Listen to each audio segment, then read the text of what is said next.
Before maps gave names to coastlines, before roads stitched continents together, the world already knew how to be magnificent without witnesses. There are places on Earth where beauty is not decorative, it is structural. It emerges from pressure, time, erosion, and chemistry. Operating at scales, the human body was never designed to negotiate. These places do not exist to be visited. They exist because the planet continues to move, reshape, and correct itself.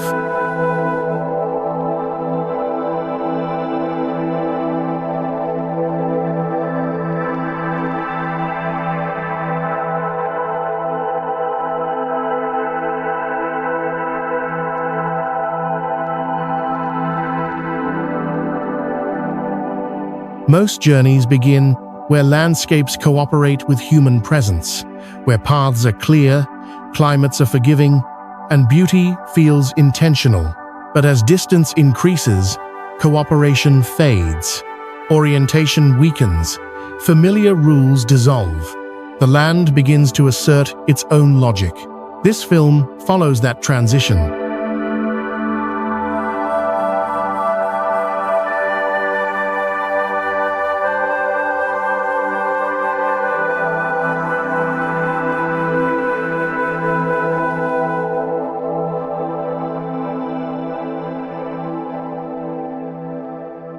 Not as a checklist of destinations, but as a gradual retreat from comfort, from places shaped alongside human history to environments where history itself becomes irrelevant, from scenery that invites observation to terrain that demands caution, and finally, to spaces that quietly exclude us altogether.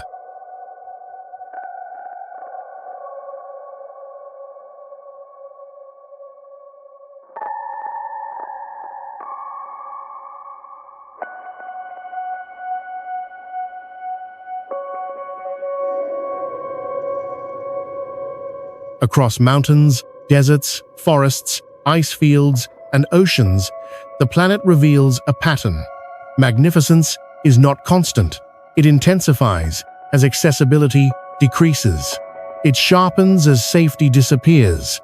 It reaches its purest form, where survival is no longer guaranteed. Here, scale overwhelms intention. Light behaves unpredictably. Sound loses direction. Time stretches or collapses without warning.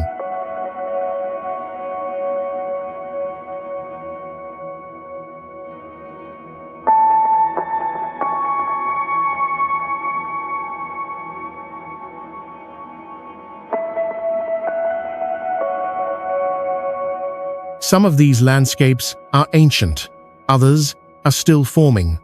Many are already changing faster than they can be remembered. What connects them is not rarity, but indifference. They do not respond to admiration. They do not preserve themselves for memory. They continue, whether seen or not.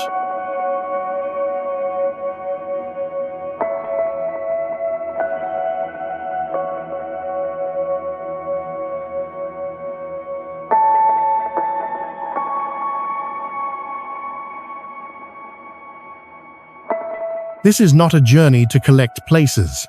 It is a journey to trace boundaries between beauty and danger, between access and exclusion, between the human world and everything beyond it. As the path unfolds, one truth becomes increasingly clear. The most magnificent places on Earth are not those shaped for us, but those that remind us, quietly and decisively, where we no longer belong.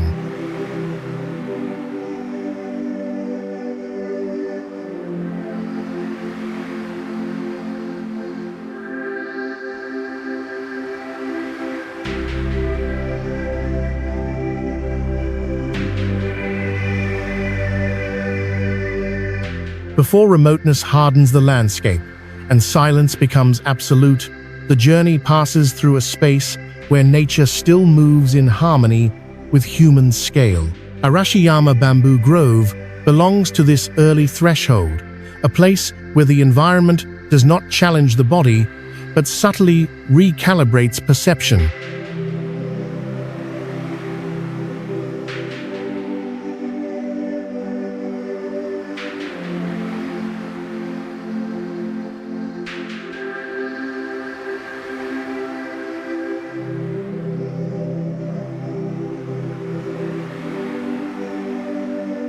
The grove lies on the western edge of Kyoto, where thousands of bamboo stalks rise vertically, spaced with near-geometric precision. Unlike forests that spread outward, bamboo grows upward. Movement here is defined by height rather than depth. The eye is pulled skyward, following pale green columns that sway but never break, bending in unison under even the slightest wind.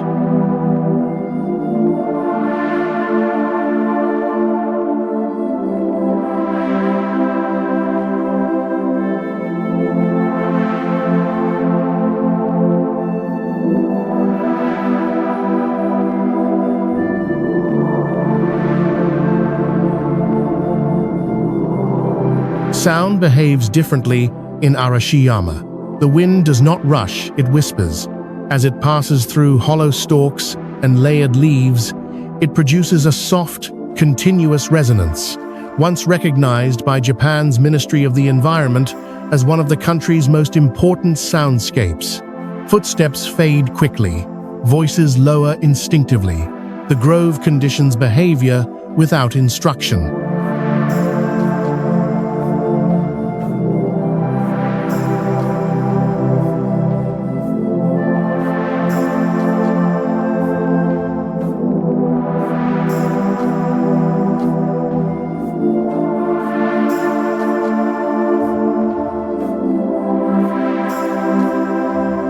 Light is filtered, not blocked. Sunlight fractures into thin, shifting bands that slide across the path as the bamboo moves. There are no sharp shadows, only gradients. Time feels suspended, not slowed, but softened. The environment offers no urgency, no visual endpoint. Paths curve gently, removing the need for orientation or decision.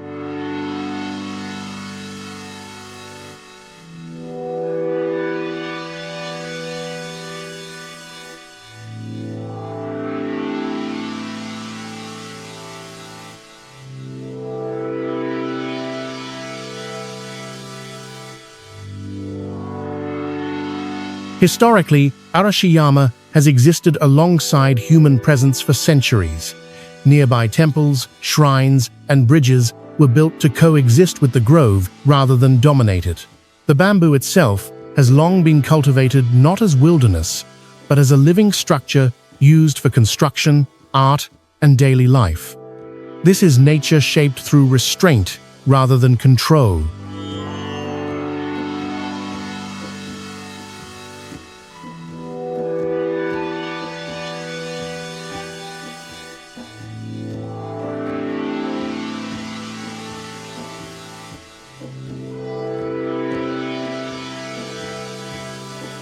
Yet, despite its accessibility, Arashiyama establishes an important boundary. It demonstrates that beauty does not require scale or danger to be powerful. It shows how environment can influence posture, breath, and attention without force.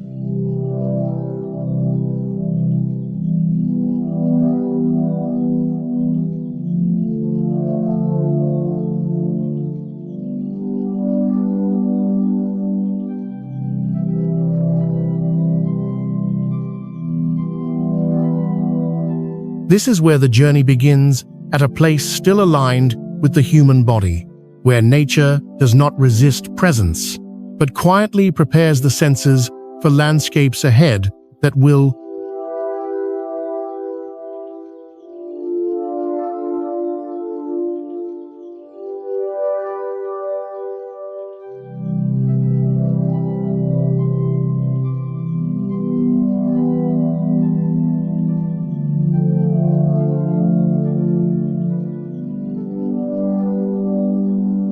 Before landscapes withdraw from habitability and beauty becomes indifferent to human survival, there are places where nature and settlement reach a rare equilibrium. Shirakawa-go belongs to this fragile middle ground, a village not imposed upon the environment, but negotiated with it.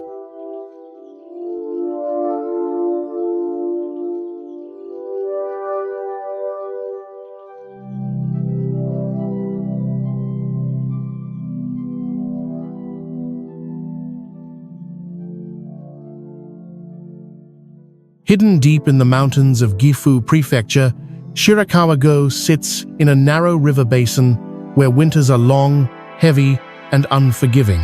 Snowfall here regularly exceeds several meters, pressing down on roofs, roads, and memory itself. Survival has never depended on resisting nature, but on yielding intelligently to it.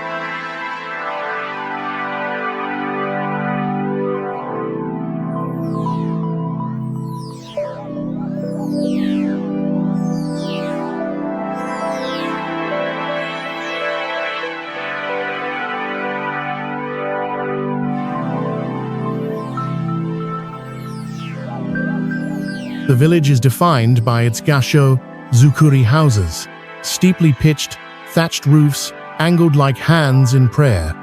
Their shape is not symbolic, it is mathematical. The sharp incline allows snow to slide off before weight becomes collapse. Thick thatch insulates against cold, while allowing smoke from indoor hearths to rise and preserve the structure. Every architectural decision is an answer to climate, refined across centuries.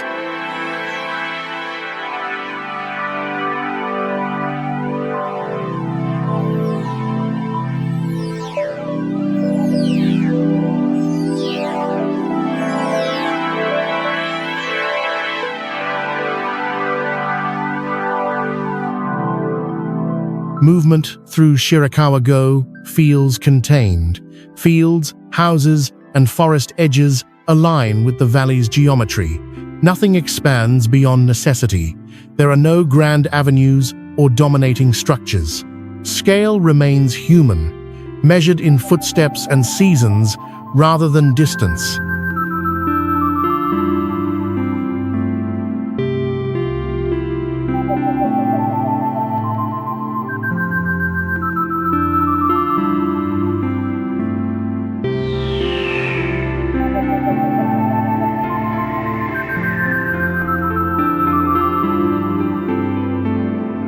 Sound is muted here. Snow absorbs echoes. Wind is broken by surrounding slopes. In winter, the village exists inside a kind of acoustic insulation, where even time feels padded. At night, light spills softly from windows onto white ground, not to illuminate, but to reassure.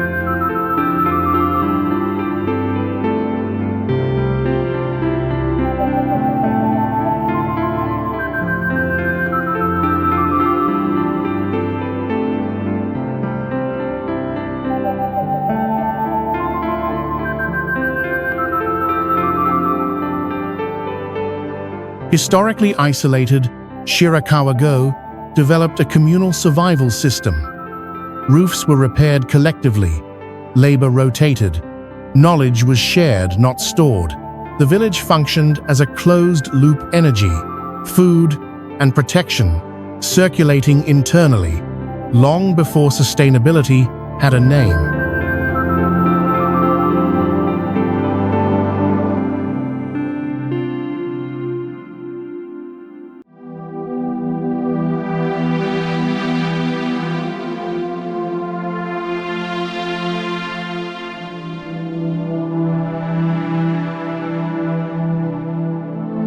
Despite its recognition as a UNESCO World Heritage Site, Shirakawa-go resists spectacle.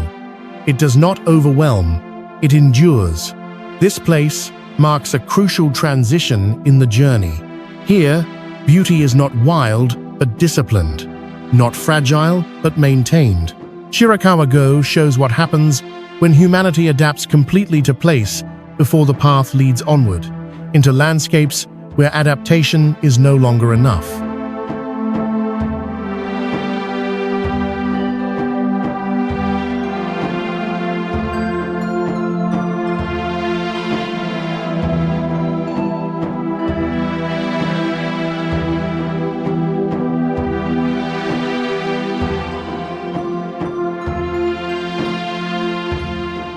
Before landscapes begin to assert danger or scale, there are places where reality quietly destabilizes perception. Monet Pond exists in this subtle zone, not through size or force, but through illusion.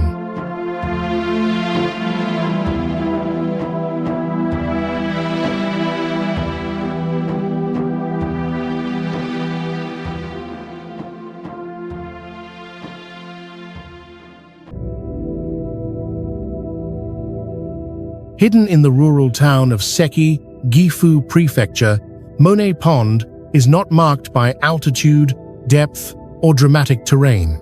At first glance, it appears ordinary, a small, still body of water surrounded by trees. There are no fences, no grand approach, no architectural framing, and yet, the moment the eye settles, certainty begins to slip.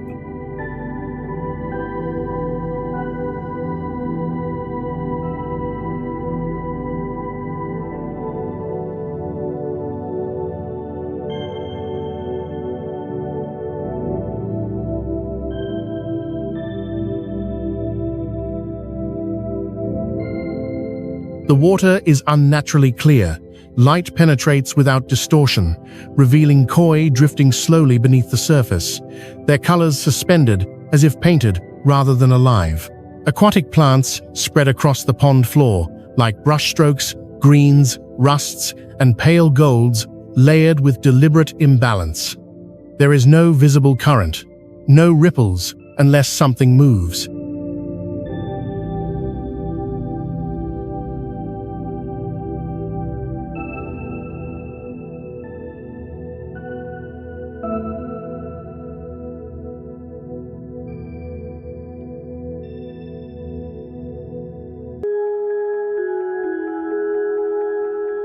What makes Monet Pond remarkable is not design, but coincidence.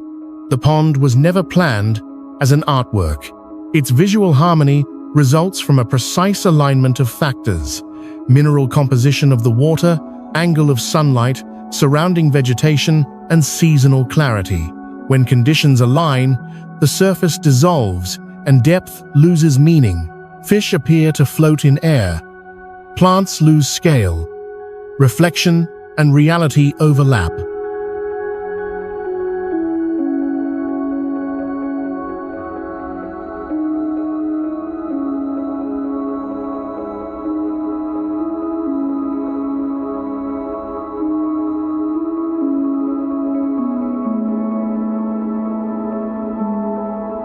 Sound here is minimal. Insects replace wind. Footsteps fade quickly into soil. The absence of movement amplifies stillness, forcing attention inward. Visitors instinctively stop, not because the place demands it, but because motion feels intrusive.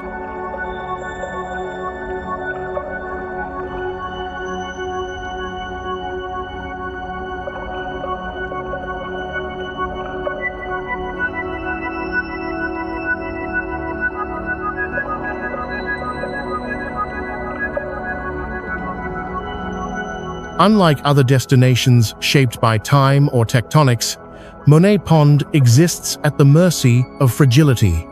Rain, algae bloom, or sediment shift can break the illusion entirely. There is no permanence.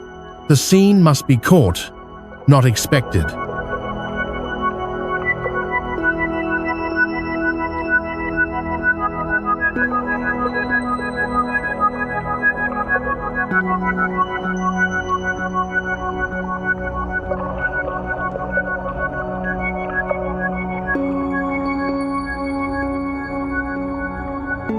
This pond marks an important shift in the journey. It introduces uncertainty without threat, beauty without monumentality. Monet Pond demonstrates that magnificence does not always announce itself through scale or danger. Sometimes it appears briefly balanced on chemistry and light before disappearing again, reminding us that perception itself can be the most unstable landscape of all.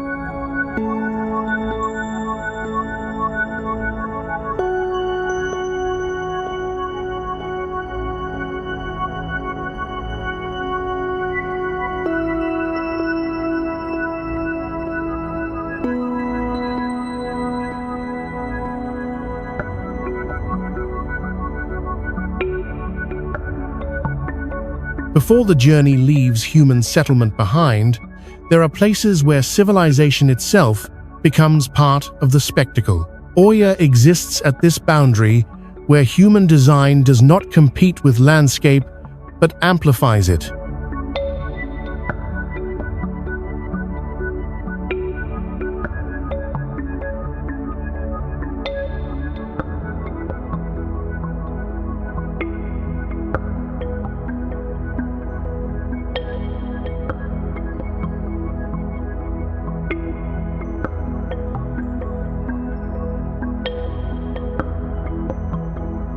Perched on the rim of Santorini's caldera, Oya is suspended between sea and sky. The village follows the curvature of a collapsed volcano, its whitewashed structures cascading downward in measured steps. Nothing rises abruptly. Every line bends with the cliff, turning architecture into an extension of geology rather than an imposition upon it.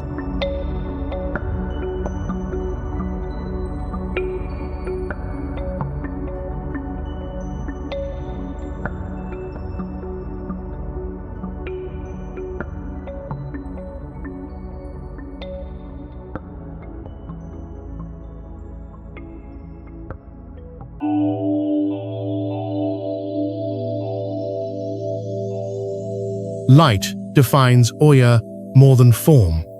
Walls are not merely white, they are reflective surfaces, engineered by tradition to deflect heat and magnify brightness. Blue domes mirror the Aegean below, collapsing distance between settlement and horizon. At midday, contrast is severe. At dusk, it dissolves. As the sun lowers, color drains slowly from the stone, and the village becomes a gradient, warm to cool, solid to silhouette.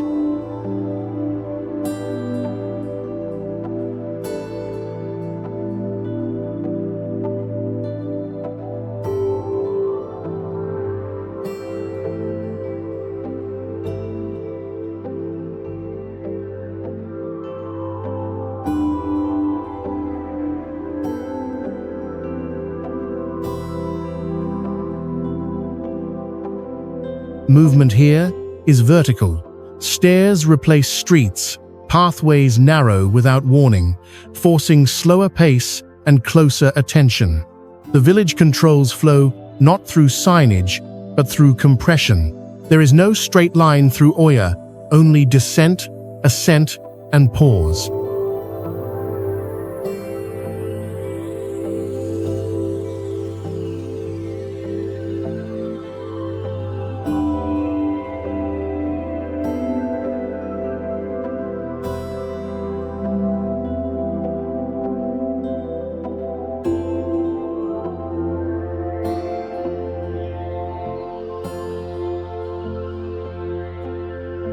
Despite its popularity, Oya retains a core logic shaped by survival.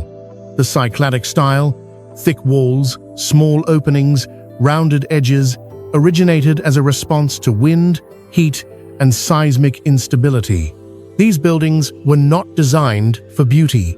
Beauty emerged as a byproduct of resilience.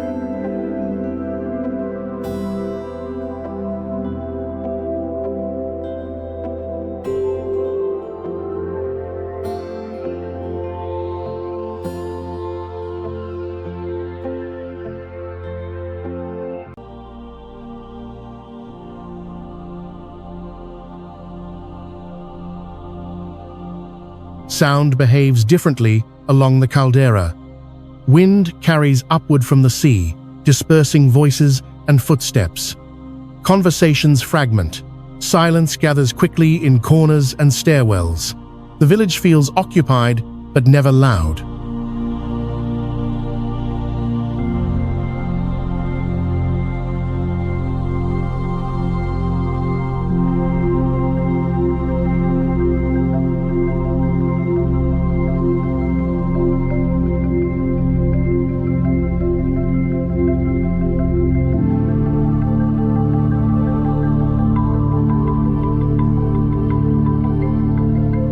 Oya represents a final moment of alignment between human ambition and natural dominance.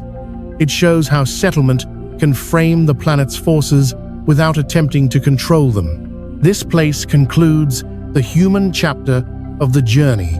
Here, beauty is intentional but still dependent. Beyond Oya, landscapes will no longer accommodate presence. They will begin, quietly, to refuse it.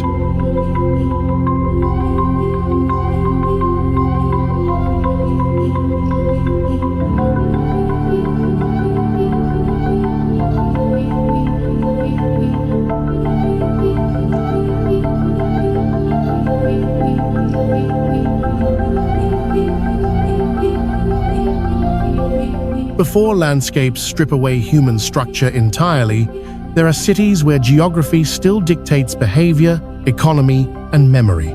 Porto stands at this threshold, a place where civilization did not overwrite terrain, but learned to operate within its constraints.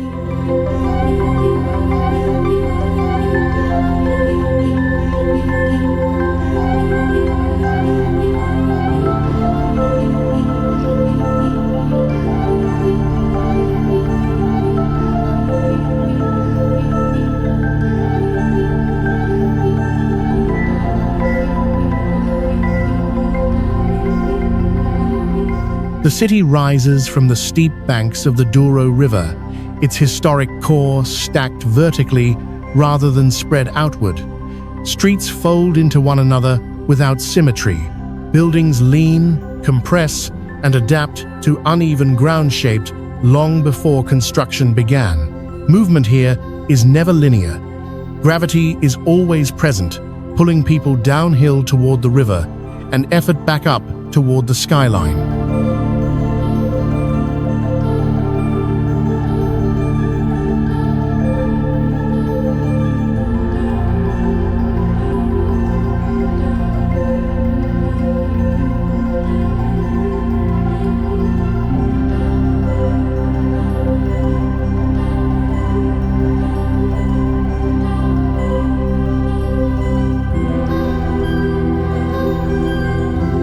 Porto's identity is inseparable from flow. The Douro is not scenery, it is infrastructure. For centuries, it carried barrels of port wine from inland vineyards to the Atlantic, turning geography into capital. Warehouses cluster along the riverbank, their placement dictated not by design, but by access and gradient. Even today, the city's rhythms follow the water's slow, deliberate movement.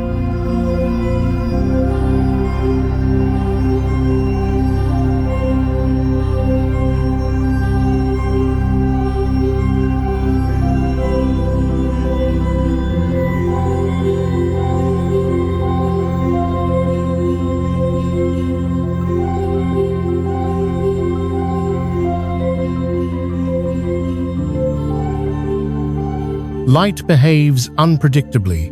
Narrow streets trap shadows until midday, then release sudden brightness as buildings open toward the river.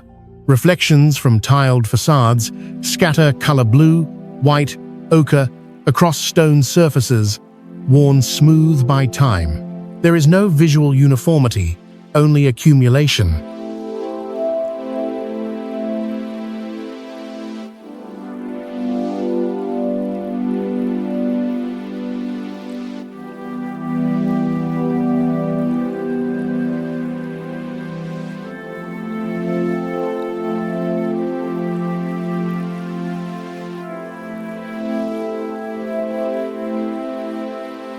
Sound travels vertically as well. Voices echo upward from the river, while footsteps above fall downward in fragments. The city feels layered, each level operating on a slightly different tempo. Porto does not move quickly, it circulates.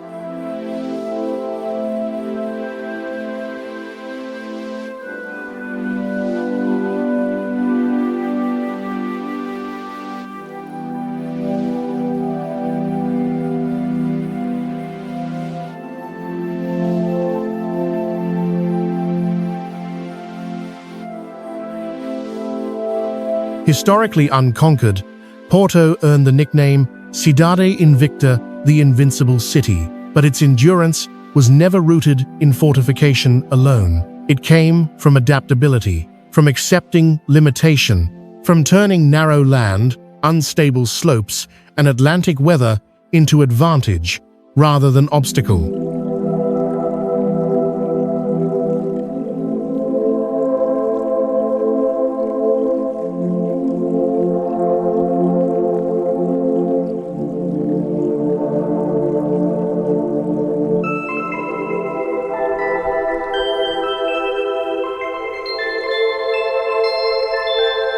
Porto represents a mature stage of human settlement, not idealized, not monumental, but functional, resilient, and honest.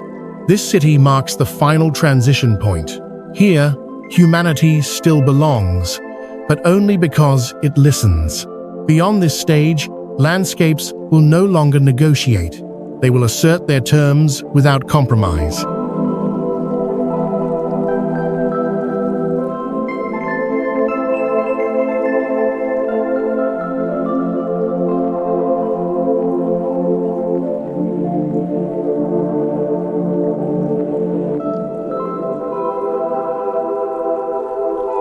Before landscapes reclaim dominance and human presence thins into traces, there are cities where time itself becomes the defining terrain.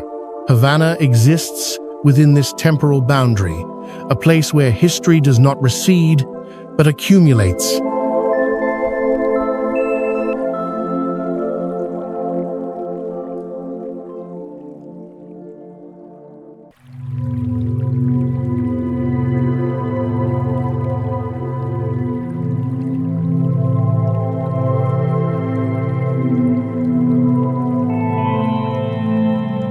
The city stretches along the Caribbean coast, exposed to salt air, heat, and hurricanes that arrive with cyclical certainty. Buildings here were never meant to last untouched. They endure through repair, improvisation, and repetition. Facades crack, colors fade, and yet the structures remain layered rather than restored, inhabited rather than preserved.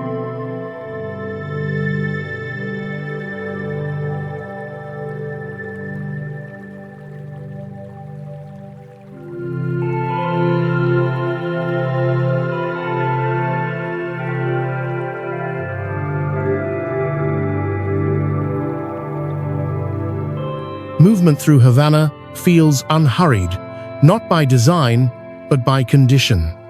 Streets carry the weight of decades. Classic cars from the mid-28th century continue to circulate, not as nostalgia, but necessity. Their engines are rebuilt endlessly, bodies patched with mismatched parts, functioning as rolling evidence of adaptation under constraint.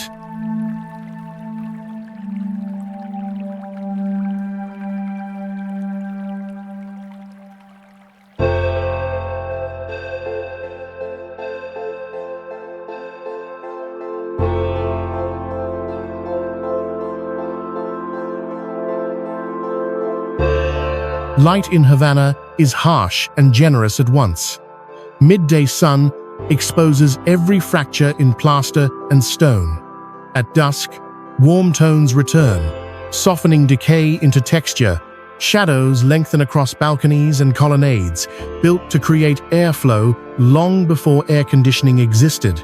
Architecture here is climate-driven, high ceilings, open courtyards, thick walls, responses to heat, refined through experience rather than theory.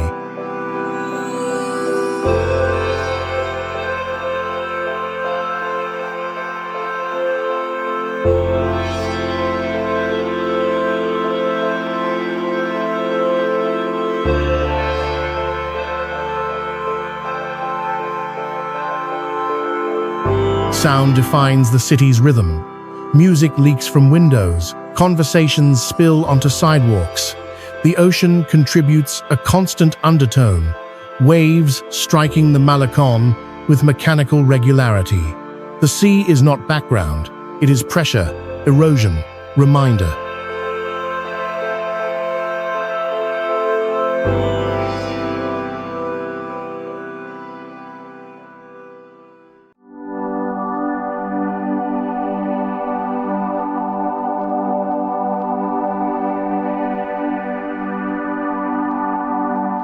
Havana's urban fabric reflects interruption.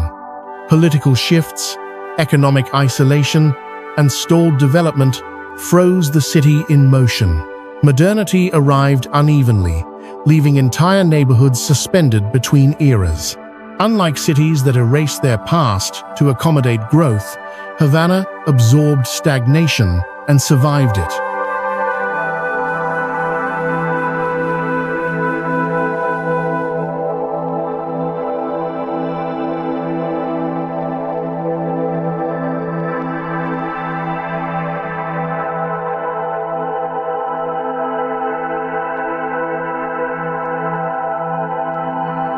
This place occupies a unique position in the journey. It is neither advancing nor retreating, neither preserved nor abandoned.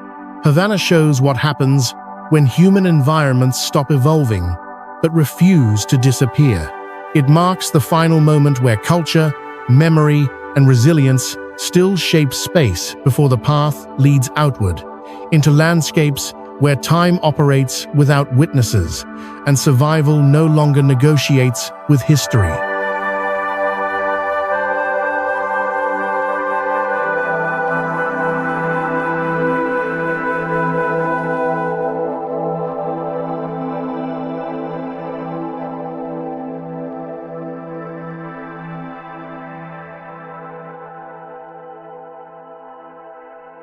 Beyond the final cities where history still anchors human presence, the journey reaches a landscape shaped almost entirely by time and water.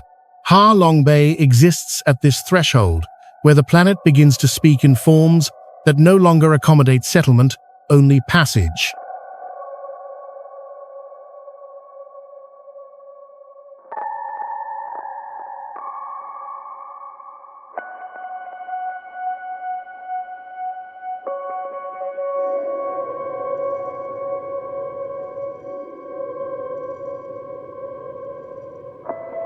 More than 1,000 limestone towers rise from the Gulf of Tonkin, their vertical walls lifting directly out of emerald water. From above, the bay appears fractured, as if a single landmass was slowly pulled apart. From within, orientation collapses. There is no horizon line, only repeating stone, water, and mist.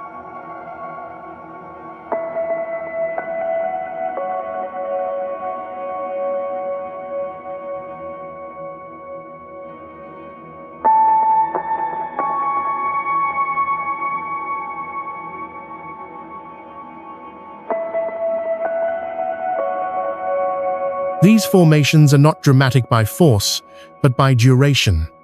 Over hundreds of millions of years, rainwater dissolved limestone along invisible fault lines, hollowing caves and separating pillars grain by grain. What remains is negative space made visible, absence turned into structure.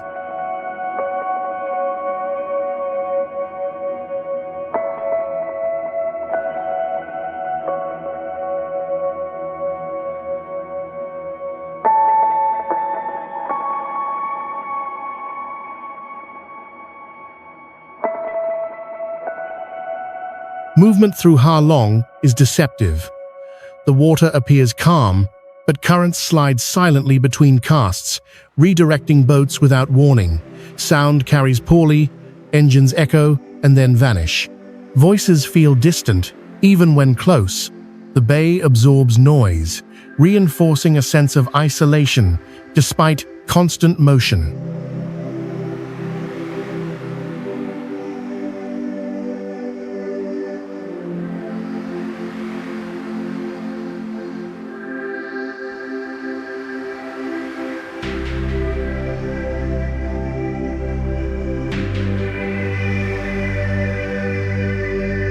Light behaves unpredictably.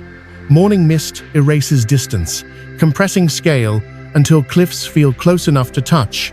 By midday, sharp sunlight reveals vertical scars where rock meets air. At dusk, silhouettes return, and the bay becomes a pattern of shadows, floating without depth.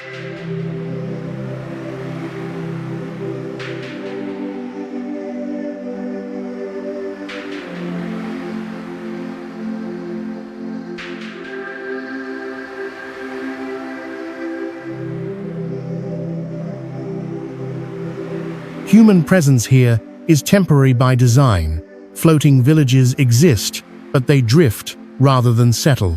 There is no foundation to claim, no land to hold. The bay allows transit but resists permanence. Ha Long marks a clear shift in the journey. Here, the environment no longer supports habitation. It tolerates movement, but only briefly.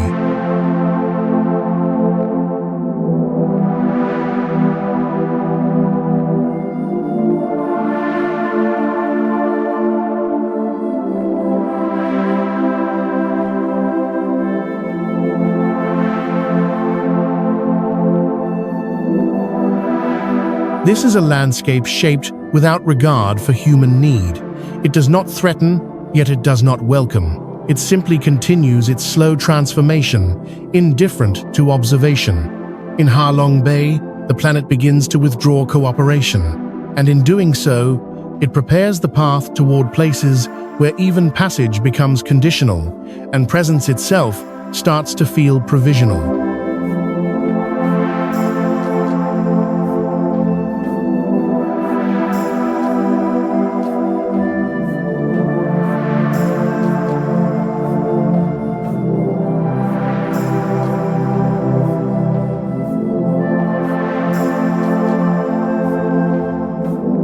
After the fractured waters of Ha Long, the journey moves south into a landscape where stone no longer rises as islands but erupts directly from the sea. Krabi marks a clear escalation. Here, geology stops cooperating with the horizon.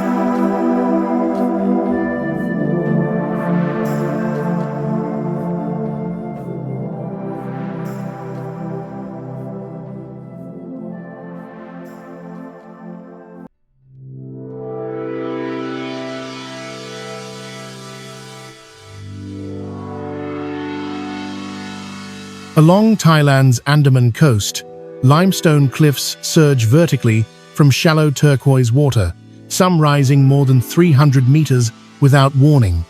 There is no gradual shoreline, no buffer. Rock meets sea in a hard, immediate boundary. The effect is disorienting. Distance becomes difficult to judge. Scale feels unstable.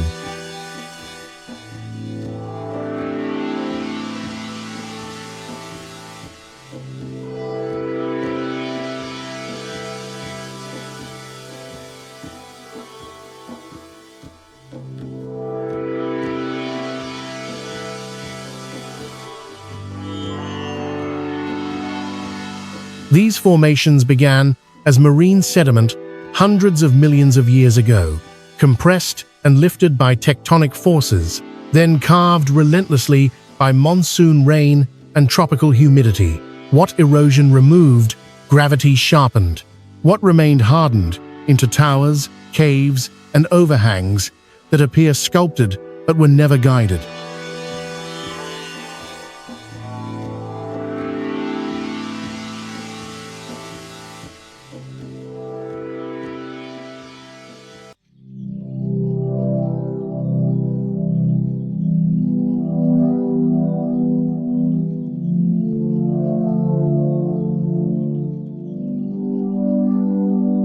Movement in Krabi is conditional. Boats glide easily across calm water, but cliffs dictate access. Beaches exist only where rock allows them. Paths end abruptly, routes bend around stone walls that cannot be crossed, only respected. Even climbers move here with restraint, tracing lines that already exist, rather than forcing new ones.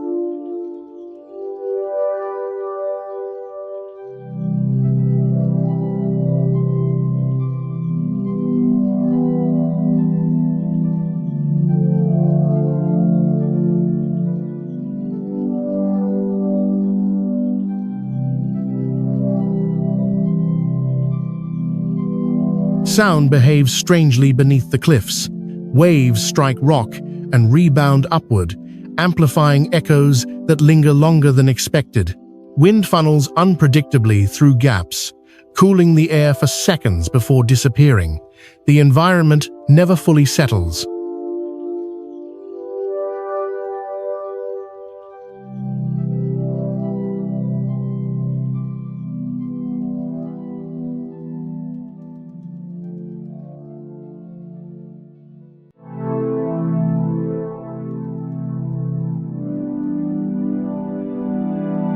Light is equally volatile. At midday, limestone reflects harsh brightness, bleaching color from the scene. At sunrise and sunset, shadows stretch vertically, exaggerating height and turning cliffs into solid silhouettes. The sea shifts from glassy blue to deep green, then darkens without warning.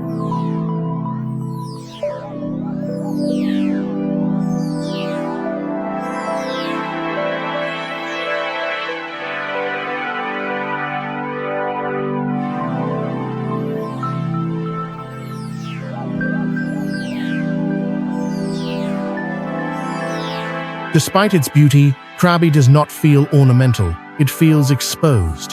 The terrain reveals how thin the margin of comfort truly is in the tropics. Heat, humidity, stone, and water coexist in constant tension.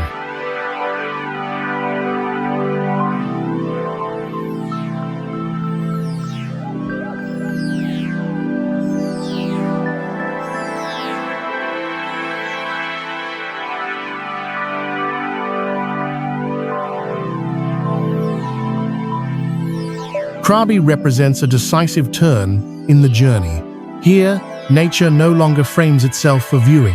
It asserts structure and forces adaptation. This is no longer a place shaped alongside human movement. It is a landscape that allows entry only under its own conditions, quietly preparing the traveler for environments ahead where even adaptation may fail.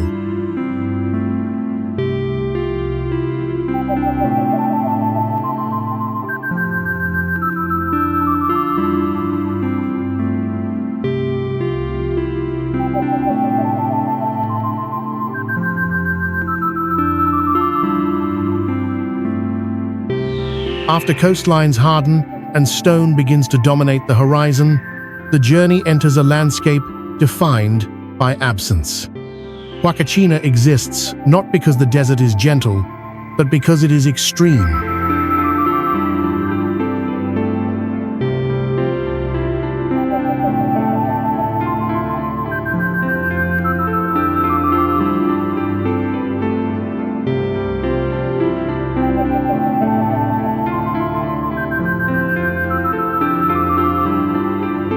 Set deep within Peru's coastal sands, Huacachina is a rare oasis surrounded by towering dunes that rise more than 200 meters in every direction.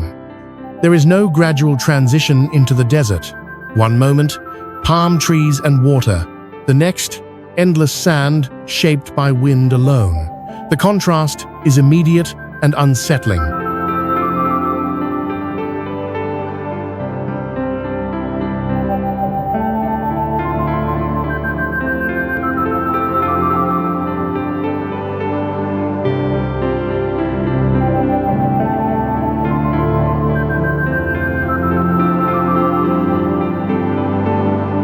The oasis itself is small, a shallow lagoon, fed by underground aquifers, its surface reflecting sky and dunes in muted tones. Water here is not abundant, it is conditional. Its presence depends on fragile subterranean balance rather than rainfall. This makes Huacachina less a refuge than a temporary anomaly.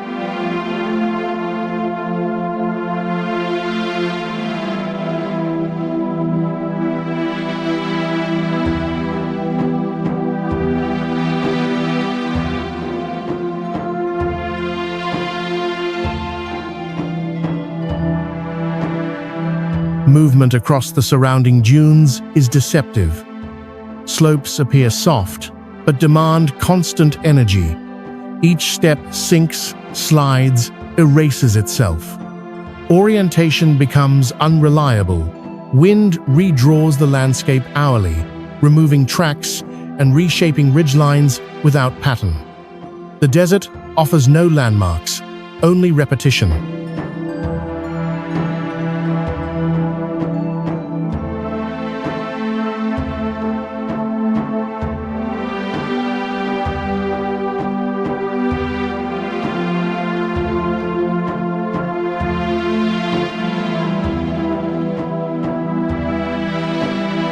Sound behaves differently here.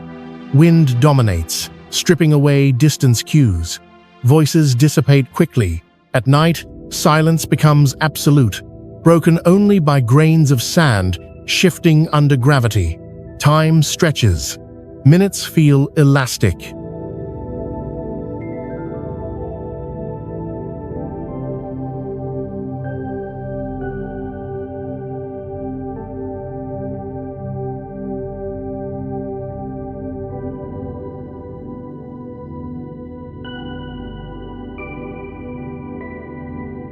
Light is unforgiving. Daytime sun flattens depth, turning dunes into blinding plains of gold. Heat reflects upward from sand, amplifying exposure.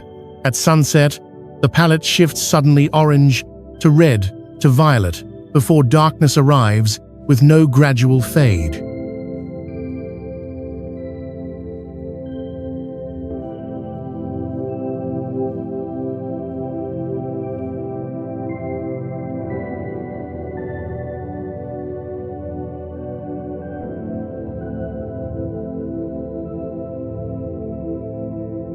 Human presence in Huacachina is necessarily limited.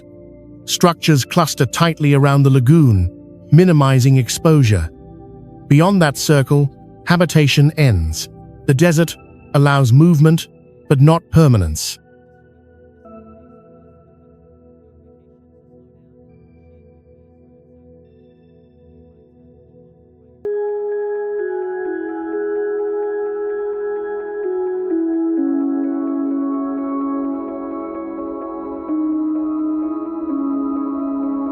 Huacachina marks a critical escalation in the journey. Here, life exists only where conditions briefly align. Beyond that margin, survival dissolves quickly. This oasis is not proof of the desert's kindness. It is evidence of how narrow the boundary between existence and erasure truly is, before the path continues into environments where even water no longer offers negotiation.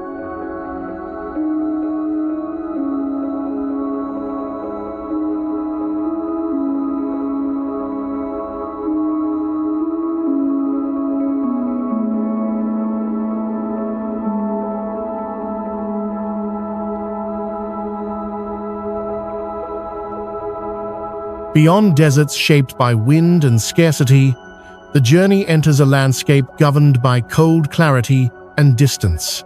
Lake Tekapo occupies this quieter, more remote threshold, where isolation replaces danger and silence becomes the dominant force.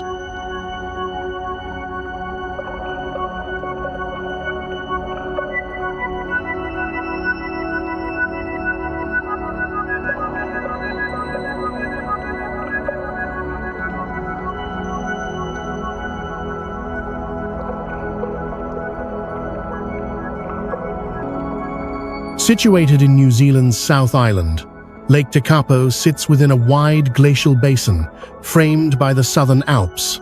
Its water is an unnatural shade of turquoise, created not by depth or algae, but by finely ground rock, glacial flour, suspended in meltwater, flowing from distant ice fields. These microscopic particles scatter light evenly, flattening reflection and giving the lake its luminous, opaque quality.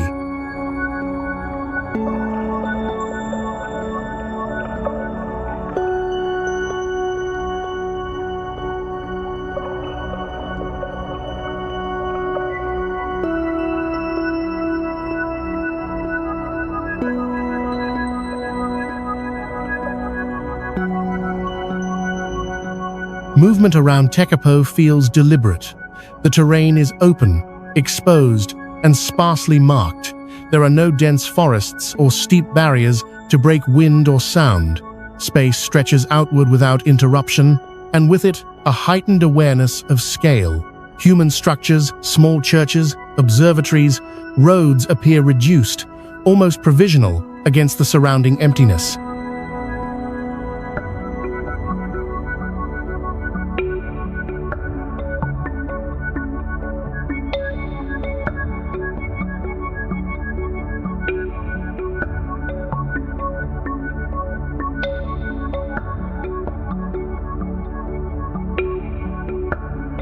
Sound behaves minimally. Wind moves across the basin without obstruction, carrying no echoes. Voices fall away quickly. Even water reaches the shore without urgency, its rhythm steady and indifferent. The lake does not respond to presence. It absorbs it.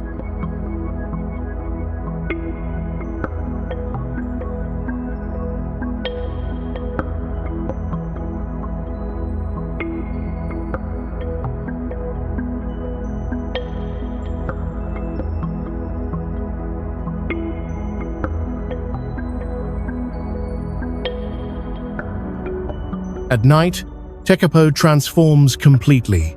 Designated as a dark sky reserve, the region lacks artificial illumination. As daylight disappears, the sky asserts itself with rare dominance. Stars multiply rapidly. The Milky Way emerges not as a band, but as structure dense, textured, unavoidable. Orientation shifts upward. The ground becomes secondary.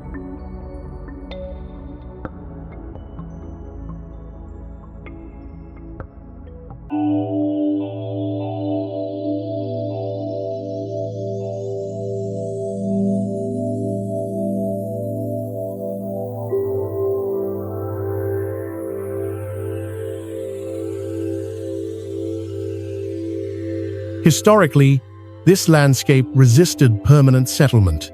Cold winters, isolation, and limited resources constrained habitation to necessity rather than expansion. Tekapo functioned as passage and observation, not accumulation.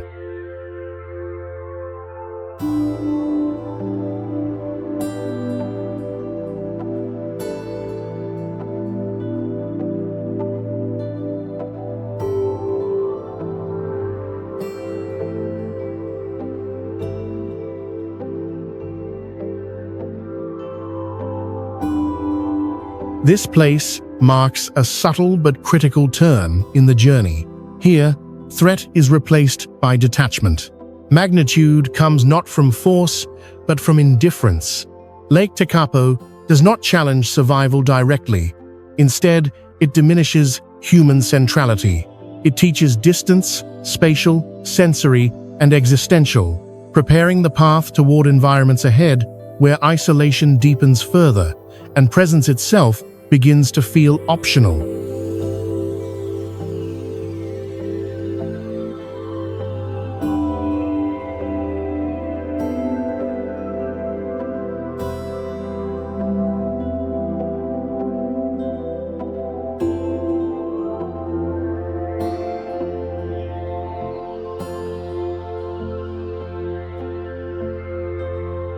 Beyond stillness and open sky, the journey reaches a coastline where the planet reveals its pulse. The Bay of Fundy marks a decisive shift from landscapes shaped by slow accumulation to one governed by constant, measurable force.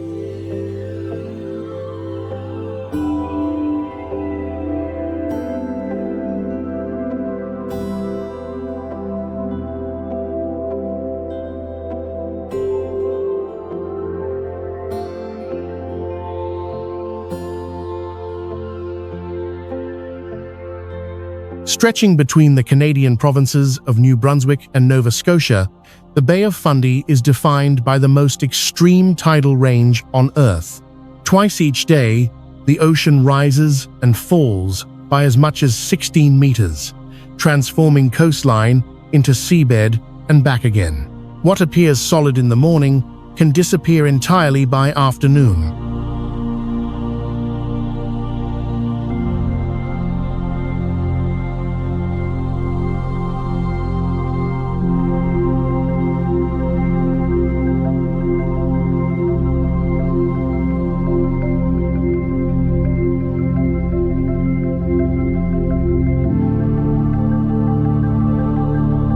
This movement is not chaotic, it is precise.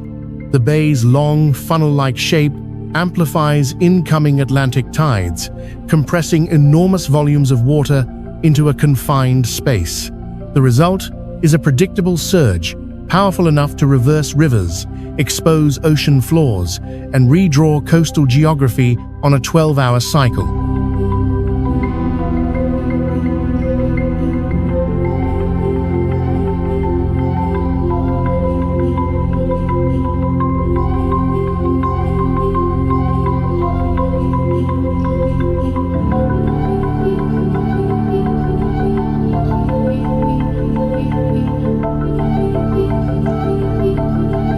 Orientation here is temporary. Trails, rocks, and pathways exist only part of the day. Visitors who misjudge time do not encounter danger immediately, but inevitability. The water returns without hesitation, indifferent to attention or error. There are no gradual warnings. The boundary simply advances.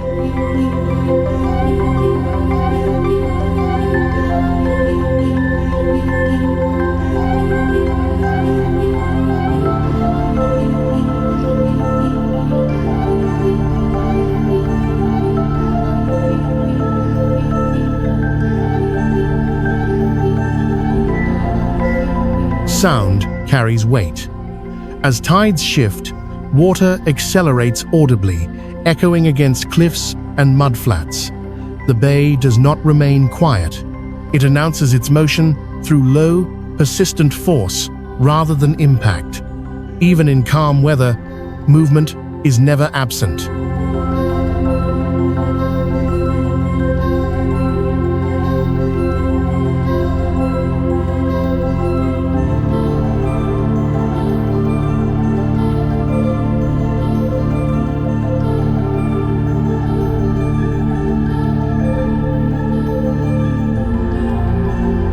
Life in the Bay of Fundy adapts to rhythm. Intertidal ecosystems flourish here, organisms that survive only because they tolerate both submersion and exposure. Whales time feeding to currents, birds arrive with retreating water.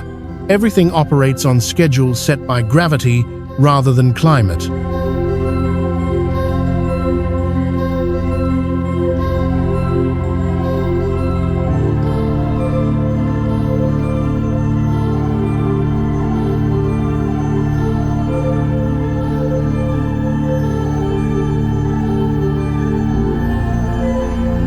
Human presence has always been conditional. Settlements sit high above maximum tide lines. Infrastructure anticipates loss and return. There is no illusion of control, only timing.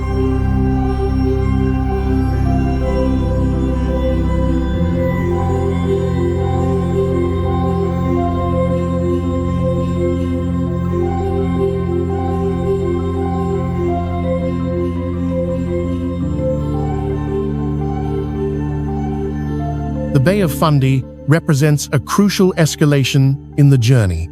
Here, nature does not merely exist, it cycles, and failure to account for that cycle carries consequence. This coastline demonstrates a fundamental truth. Magnificence is not always static. Sometimes it is revealed through repetition, through the relentless motion of a planet that continues to move, whether or not we are prepared to follow.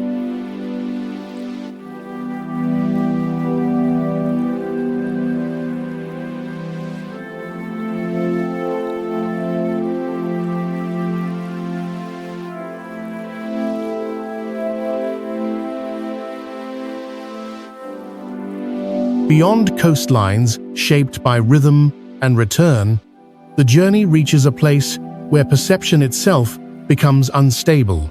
Off the southwestern edge of Mauritius, the so-called underwater waterfall marks a critical transition, not in geography, but in how the planet manipulates the human eye.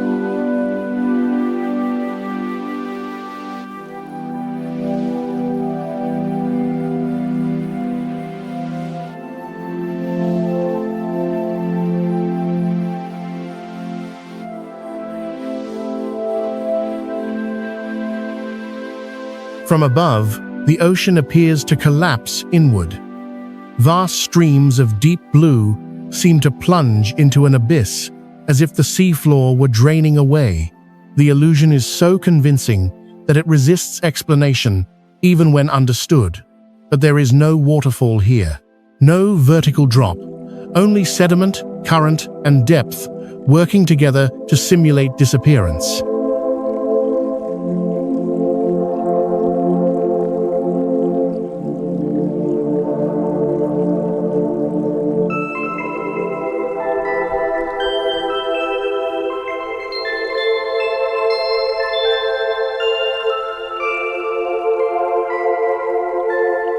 The phenomenon is created by fine sand and silt carried by strong offshore currents.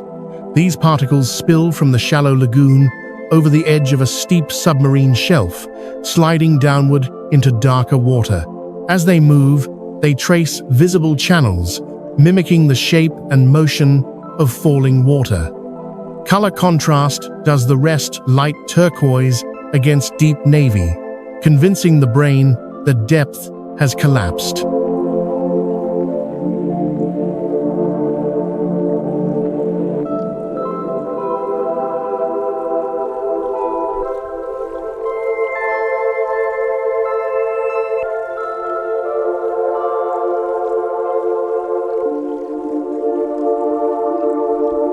What makes this place remarkable is not danger, but disorientation.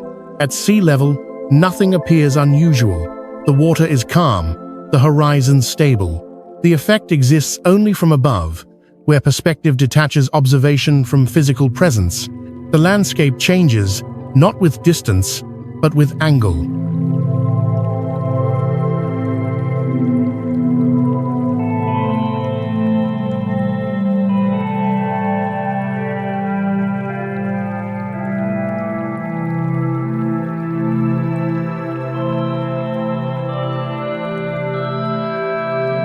Sound and motion offer no warning.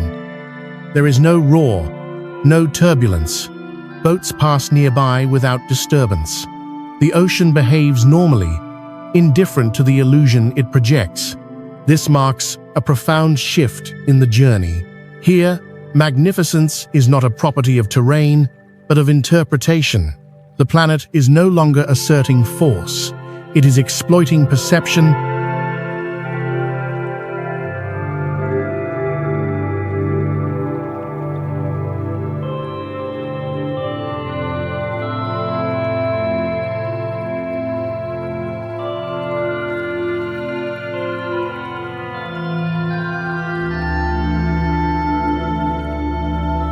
The underwater waterfall demonstrates that even when humans believe they understand the environment, scale and context can quietly undermine certainty.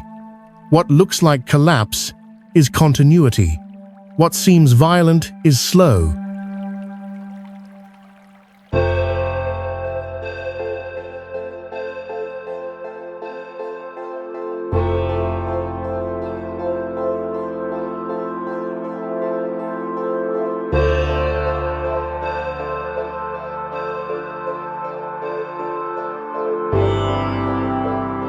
This place does not exclude the human body, but it challenges the human mind. It reveals that the boundary between knowledge and illusion is thinner than assumed, and that some of the most powerful landscapes do not exist in 3 dimensions, but in the fragile interface between vision, assumption, and reality. From here forward, the journey moves beyond trust in sight itself toward environments where even understanding becomes conditional.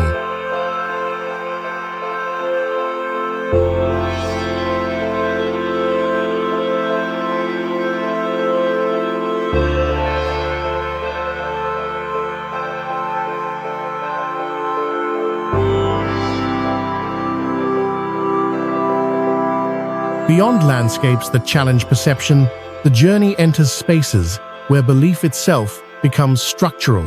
Las Lajas Sanctuary exists at this junction, where architecture, geography, and faith converge into a single, inseparable system.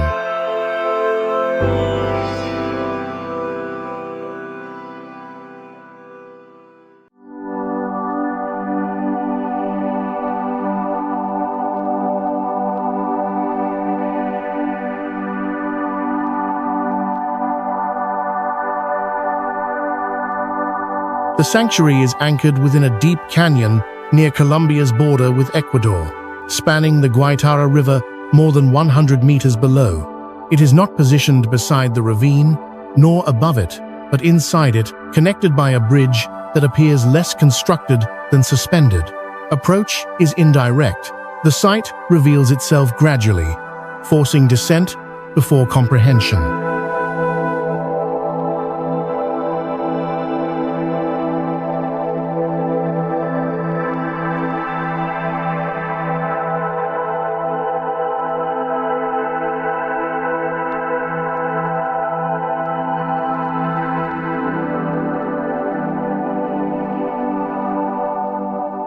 The structure follows a Gothic revival form, but its placement defies traditional logic.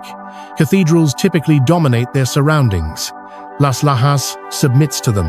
The walls rise from bare rock, as if drawn upward from the canyon itself. Stone, arch, and cliff merge into a single vertical composition that resists separation.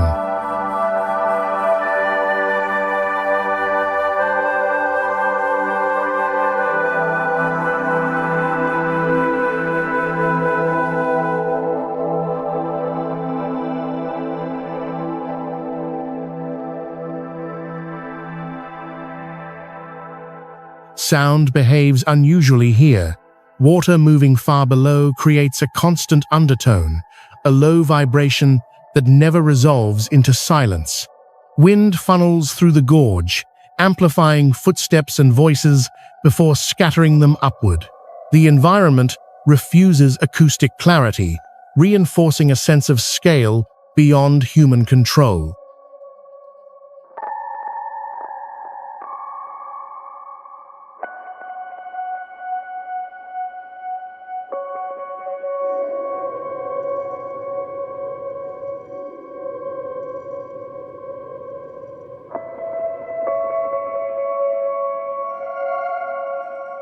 Light is equally constrained. Sunlight reaches the sanctuary in narrow intervals, filtered by canyon walls. When it arrives, it illuminates stained glass briefly, then withdraws.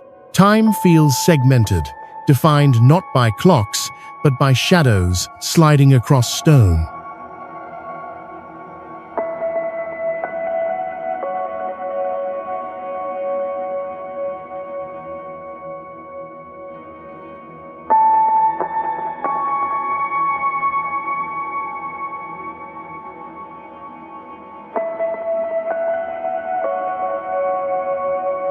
The sanctuary's origin lies in reported apparitions from the 18th century, but its endurance comes from placement. This is not a church built for convenience. Pilgrims descend steep paths to reach it, crossing the bridge as a deliberate act rather than routine passage. Arrival requires effort. Presence is intentional.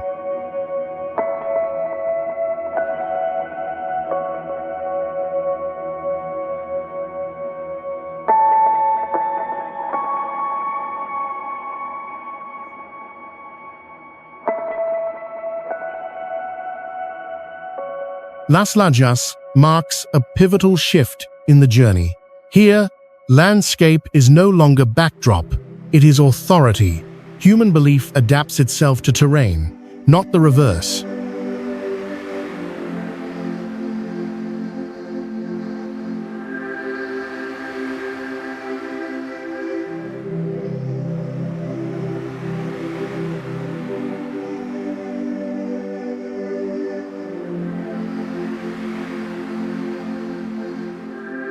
This place demonstrates that sacredness is often amplified by difficulty. By embedding devotion within a hostile geometry, Las Lajas transforms geography into ritual. Beyond this point, environments will no longer merely test belief or perception, they will begin to test survival itself.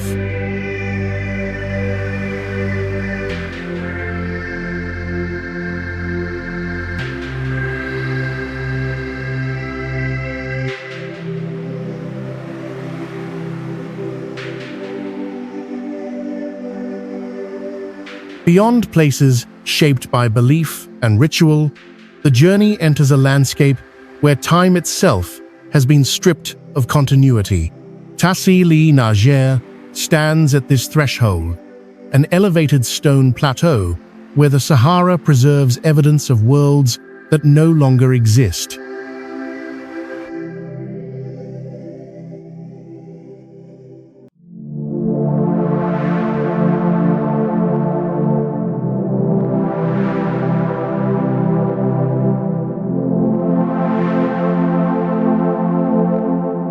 Rising above the southeastern Algerian desert, Tassili Najer is a vast expanse of sandstone eroded into arches, pillars, and narrow corridors. Wind and thermal stress have hollowed the rock into forms that feel deliberate, yet remain entirely indifferent. The terrain offers shelter only temporarily. Shade shifts constantly. Orientation is fragile.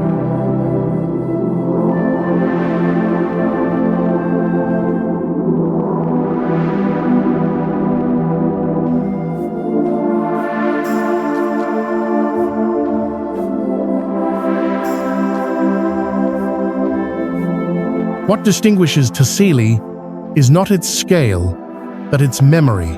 Scattered across canyon walls and rock shelters are more than 15,000 prehistoric engravings and paintings, some dating back over 12,000 years.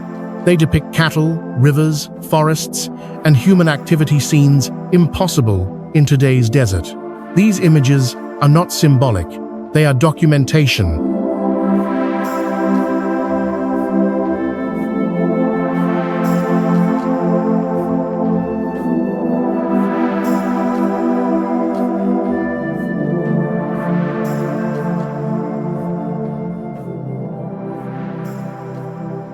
The art reveals a Sahara that once held water, vegetation, and sustained life.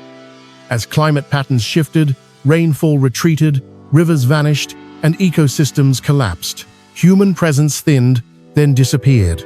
What remained was stone, and the record carved into it.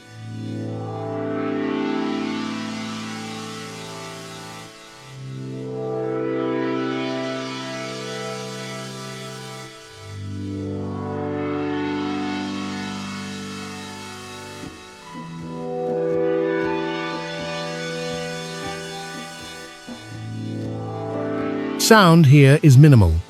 Wind moves through rock channels, but there is no echo. The plateau absorbs noise rather than reflecting it. Even footsteps feel muted, as if the ground resists interruption. Silence does not feel empty. It feels archived.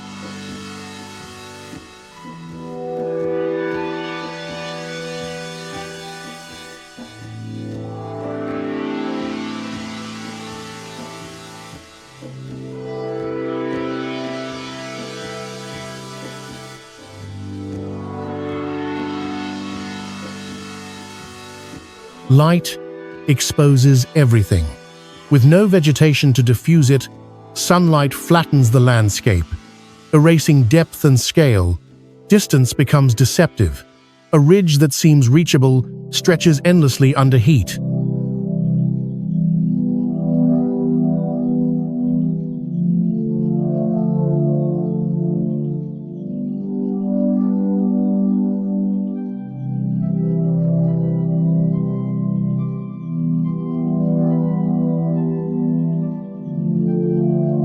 Human access to Tassili is limited and regulated. There are no roads across the plateau, no permanent settlements. Survival depends on planning, guidance, and restraint. This is not a place that tolerates improvisation.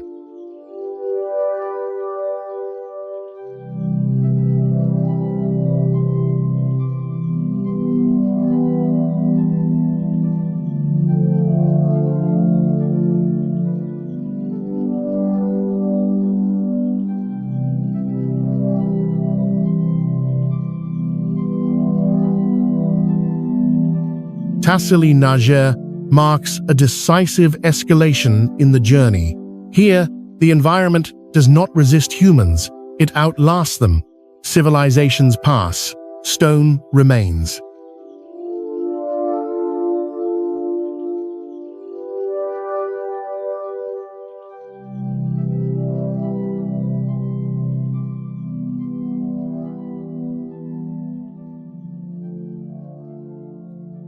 This plateau demonstrates that magnificence is not always forward-facing. Sometimes it looks backward, holding proof that even habitable worlds can vanish, leaving only rock and silence to testify that they were ever here at all.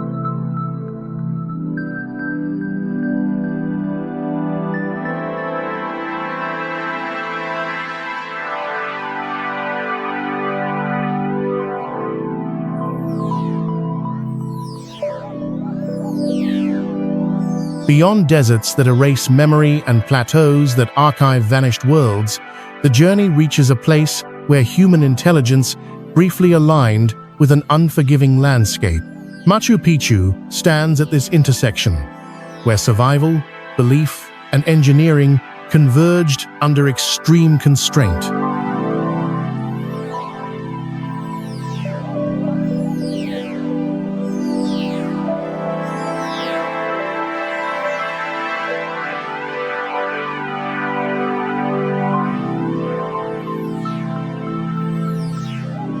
Perched nearly 2,400 meters above sea level, Machu Picchu occupies a narrow saddle between steep Andean peaks.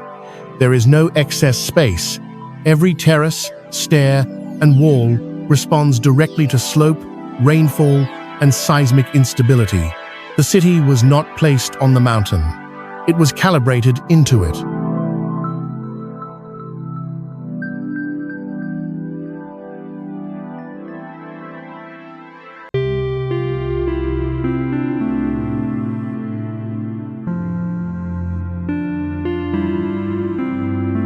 Stonework defines the site. Massive granite blocks were cut, shaped, and fitted without mortar, aligned so precisely that even today, a blade cannot pass between joints. This was not aesthetic ambition. It was structural necessity. Earthquakes are frequent in the Andes, and rigid walls would fail. Flexibility built into geometry was the solution.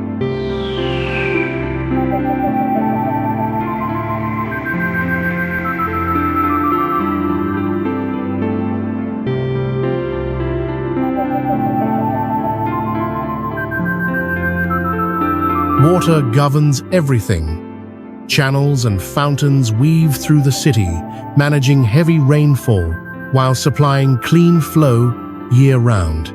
Drainage systems beneath terraces prevent landslides, turning steep slopes into stable ground. Agriculture here was vertical, experimental, and localized, each terrace tuned to temperature and sun exposure.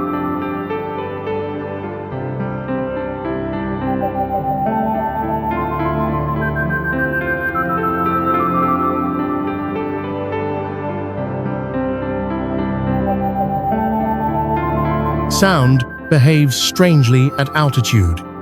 Wind moves quickly along ridgelines, carrying voices away before they settle. The city feels acoustically open, exposed on all sides. Clouds arrive without warning, wrapping stone in mist, collapsing distance and scale. Visibility shifts minute by minute.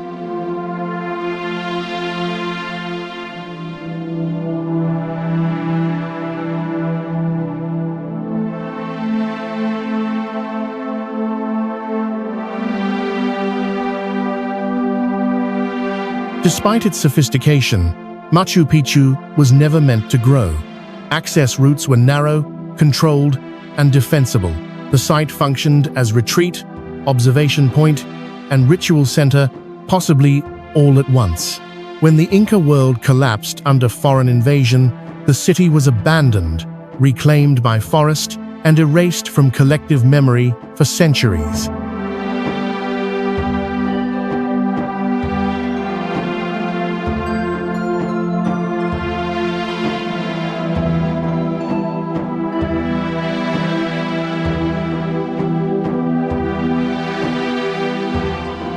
Machu Picchu marks a rare moment in the journey. Here, humanity did not dominate nature. It negotiated with it successfully, but briefly. This place demonstrates that magnificence can emerge when intelligence respects constraint. but it also proves the fragility of that balance. Once maintenance ceased, the jungle returned. Stone endured. Civilization vanished. Beyond Machu Picchu, the journey leaves behind places where human systems could still function, entering landscapes where even mastery offers no lasting claim.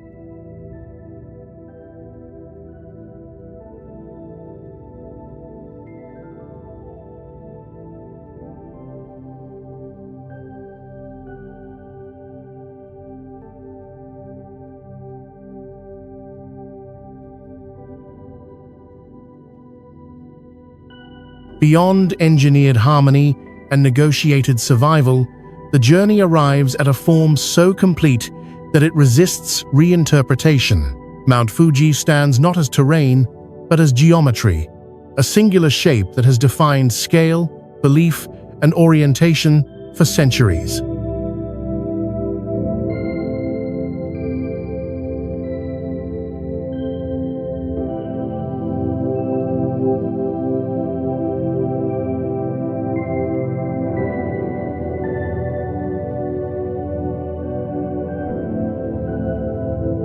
Rising 3,776 meters above sea level, Fuji dominates the surrounding lowlands with near-symmetrical precision. Unlike jagged ranges shaped by collision, Fuji's profile is clean, uninterrupted, and immediately legible. Distance does not reduce it. From cities, plains, and coastlines, the mountain remains visually intact, anchoring the horizon with absolute clarity.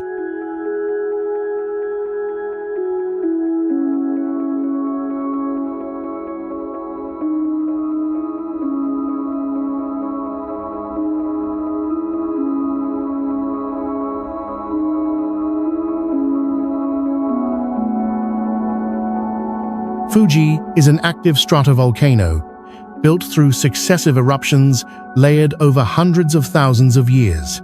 Lava flows, ash deposits, and explosive events constructed its cone gradually, each phase refining its form. What appears timeless is, in fact, unstable. Its last major eruption in 1707 reshaped the summit and spread ash as far as Edo, modern-day Tokyo.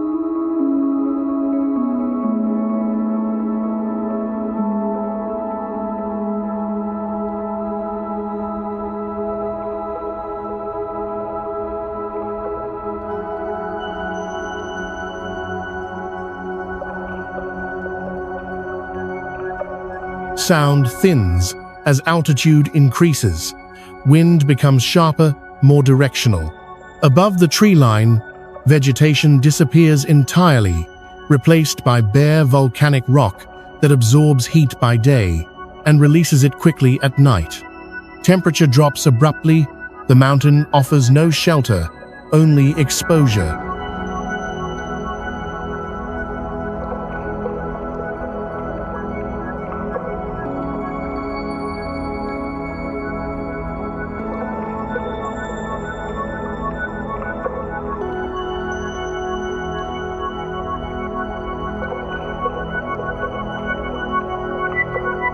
Human movement here is ritualized.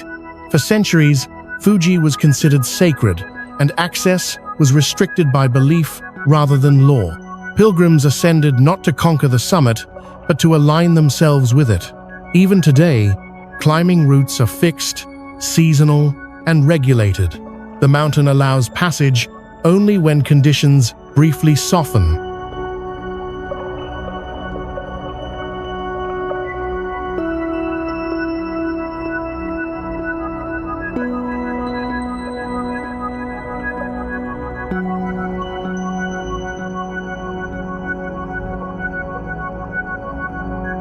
At sunrise, the phenomenon known as Diamond Fuji occurs when the sun aligns perfectly with the peak, producing a momentary flare of light. The event is brief, precise, and repeatable, reinforcing the mountain's role as a natural instrument rather than a backdrop.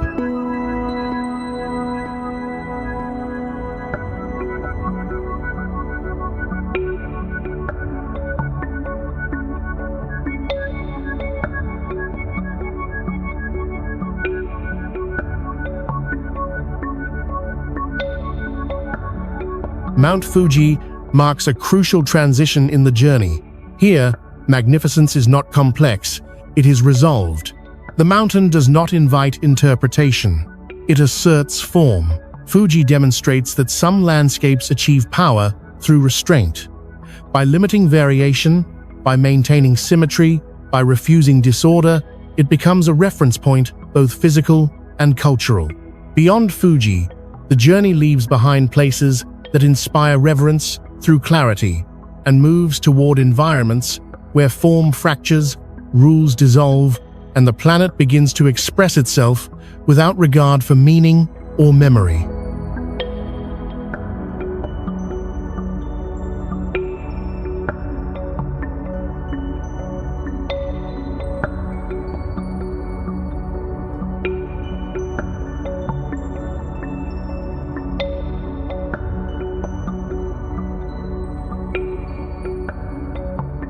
If Mount Fuji represents natural order refined by time, the Palace of Versailles represents something entirely different, order imposed. Here, magnificence is not discovered, it is engineered, financed, and enforced.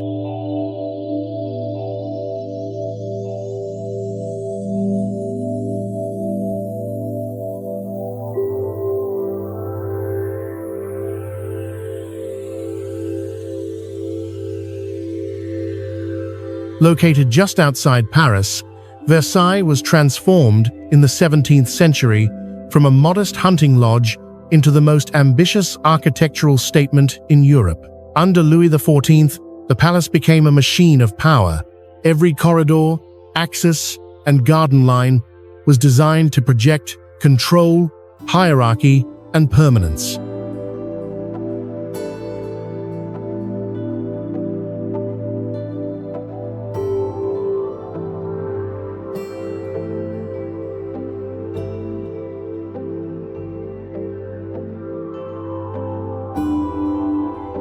The scale is deliberate. More than 700 rooms, over 20,000 windows, gardens stretching along strict geometric lines that flatten the surrounding landscape into submission. Nature here does not cooperate. It is disciplined.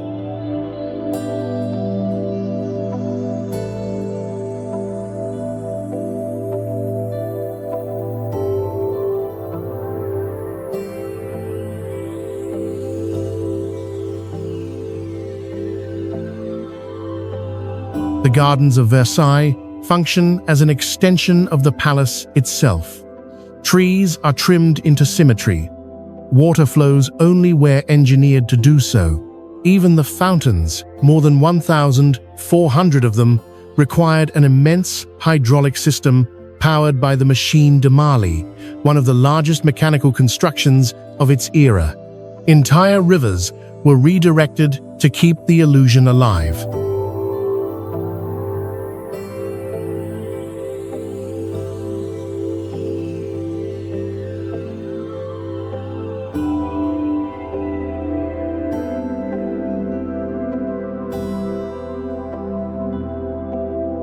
Inside, the architecture reinforces the same message. The Hall of Mirrors, lined with 357 mirrors, was not decorative indulgence, it was economic signaling. At a time when mirrors were rare and expensive, their sheer number communicated absolute wealth. Diplomacy occurred here under reflected light, ensuring visitors saw themselves small within the king's domain.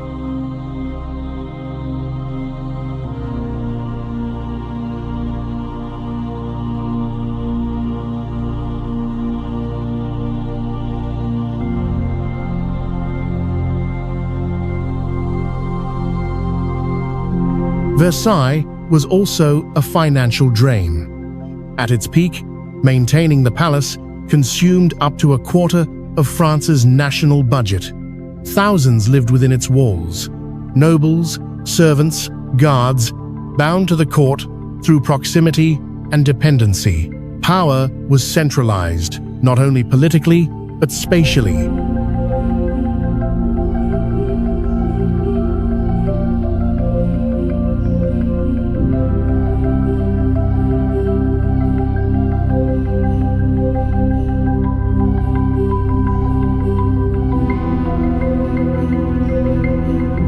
Yet Versailles contains its own contradiction. The perfection is fragile.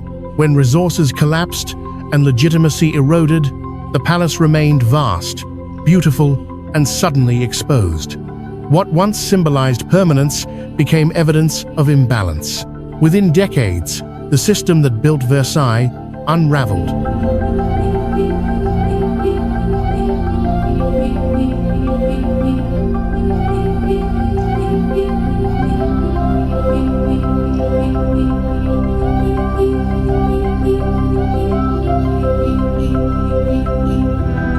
In the context of this journey, Versailles marks a turning point. It is magnificence achieved through excess and control rather than adaptation. A place where human ambition briefly overpowered geography, but only temporarily. Beyond Versailles, the journey moves away from designed dominance and toward landscapes and cities shaped by negotiation, survival, and limits that no architecture can permanently overcome.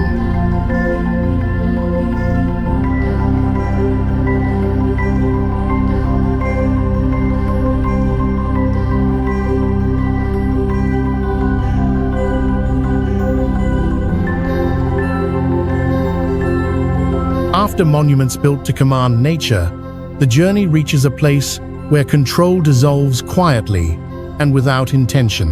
The Tunnel of Love represents a reversal, not nature shaped by humans, but human infrastructure slowly rewritten by nature.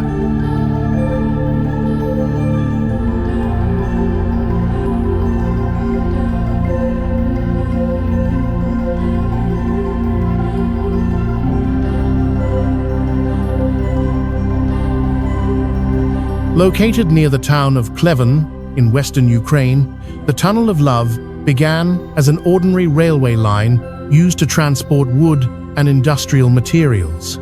There was no aesthetic plan, no symbolic ambition. Trains simply passed through daily, following the same path through surrounding forest.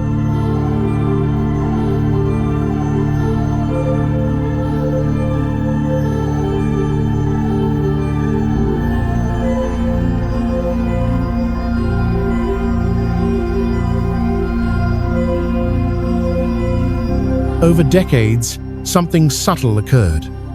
Trees lining the track grew inward, not outward. Branches bent toward light, guided by the narrow corridor carved by passing trains. Leaves thickened above. Seasons repeated. The railway remained active, but vegetation adapted around it with precision no designer could replicate.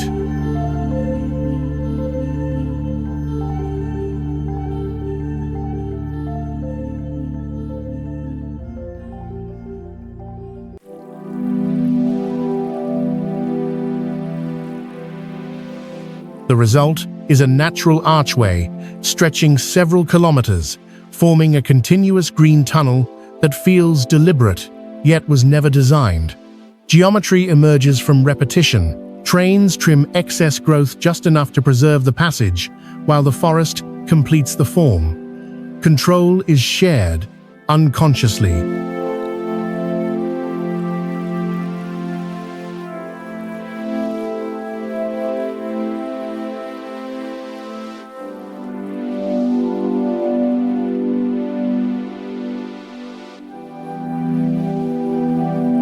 Sound behaves gently here. When no train passes, the tunnel absorbs noise, muting wind and isolating footsteps. The canopy compresses space, narrowing perspective and slowing movement. Vision is guided forward, not outward. There is no horizon, only continuity.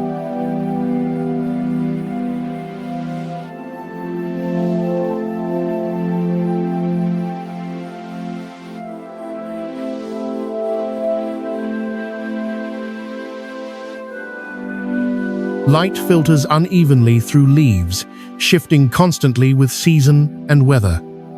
In spring and summer, green dominates. In autumn, the tunnel warms into amber and red. In winter, structure is revealed, branches exposed, symmetry sharpened. The place changes identity, without changing shape.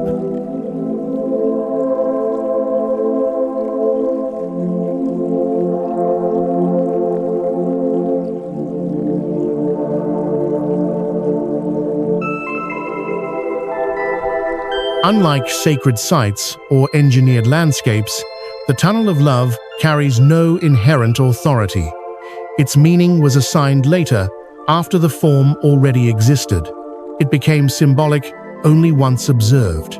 This makes it fragile. If trains stop, the tunnel closes. If traffic increases, it disappears.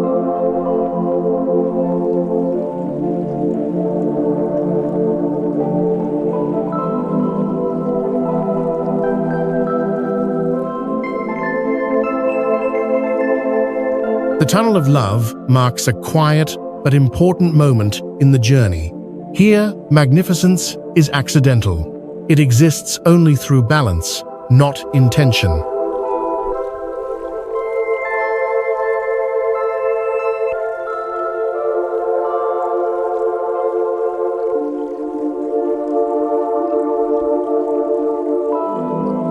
This place shows that some of the world's most compelling environments are not created by vision or power, but by coexistence, temporary, unplanned, and easily undone.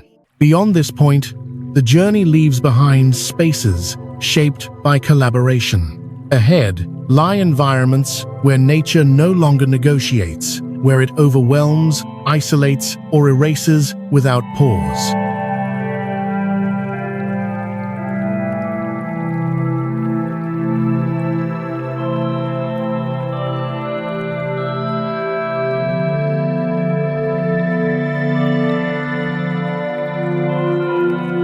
After places shaped by quiet coexistence, the journey reaches a landscape where time moves visibly and retreats.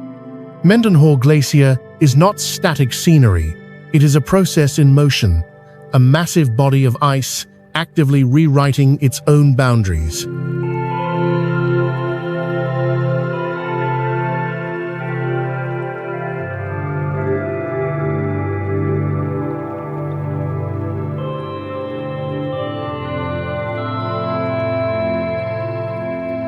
Located near Juneau in southeastern Alaska, Mendenhall Glacier stretches more than 12 miles from the Juneau icefield toward Mendenhall Lake. From a distance, it appears monumental and permanent blue-white ice pressed between dark mountains. Up close, that illusion fractures. The glacier is alive with sound, cracking, dripping, shifting. Ice breaks without warning. Water runs beneath, within, and through it.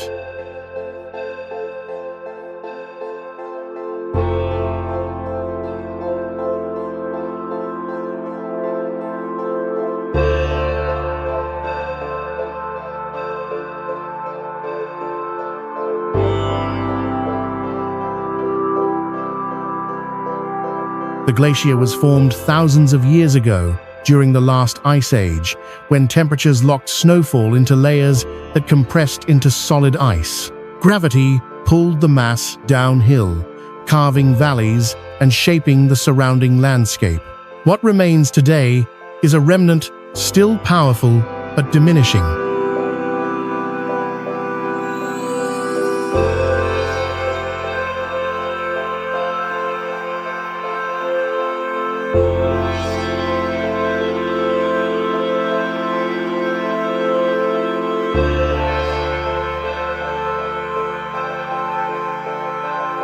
At its base lies Mendenhall Lake, a basin filled with meltwater carrying fine glacial silt. This sediment scatters light, giving the lake its distinctive pale turquoise color. Icebergs carve into the water regularly, rotating slowly as they detach, exposing deep blue interiors that have not seen air for centuries.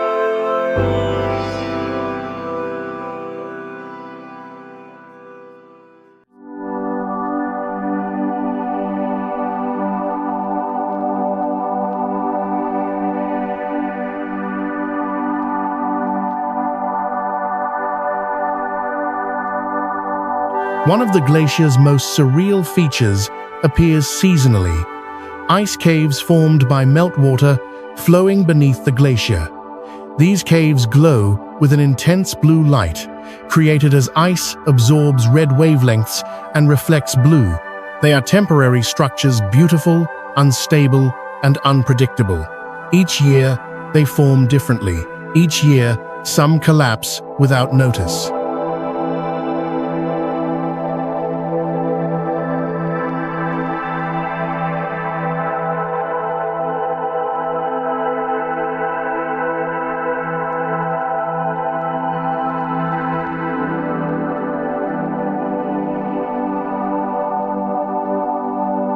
Despite its scale, Mendenhall Glacier is unusually accessible.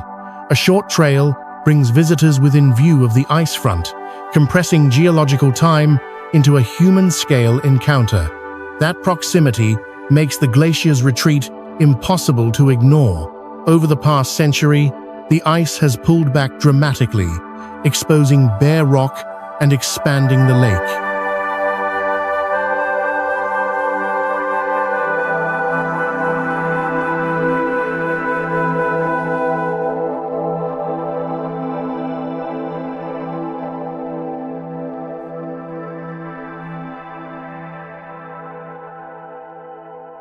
This is not collapse in a single moment. It is withdrawal, measured, continuous, irreversible. Mendenhall Glacier represents a threshold in the journey, a place where magnificence is inseparable from loss, where beauty exists, but only briefly, on borrowed time. Here, nature does not threaten humanity. It simply continues its own cycle, indifferent, precise, and unconcerned with permanence. Beyond this point, the journey enters environments where change accelerates, and stability becomes the exception rather than the rule.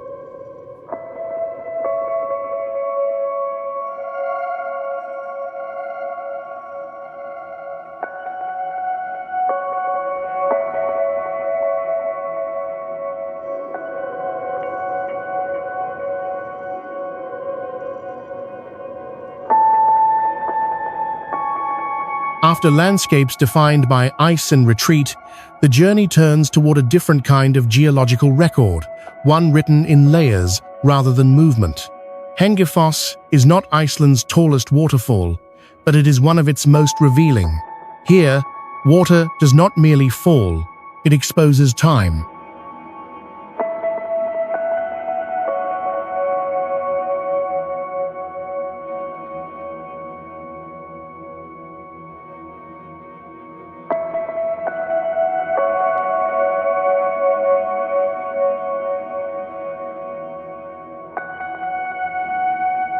Located in eastern Iceland, Hengifoss drops nearly 420 feet down a sheer cliff carved from ancient basalt. From a distance, the waterfall appears slender and restrained, framed by dark rock. As the path ascends, the cliff face resolves into something far more precise. Horizontal bands of black basalt, separated by thin, vivid red lines of clay.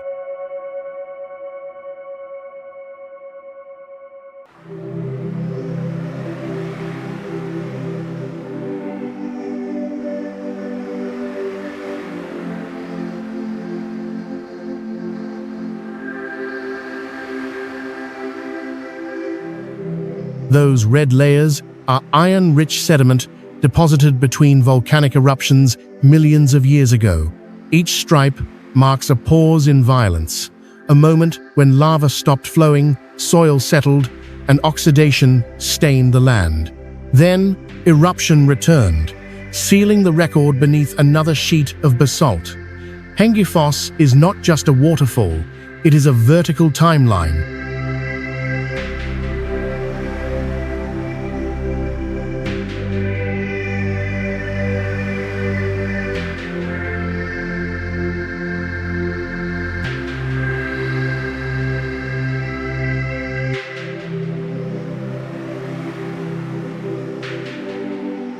The hike to the falls climbs steadily through an exposed valley, where wind cuts sharply across open slopes.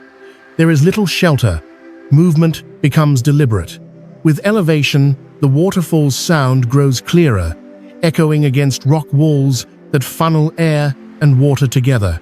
Unlike Iceland's thunderous cascades, Hengifoss remains controlled, its flow narrow, almost disciplined.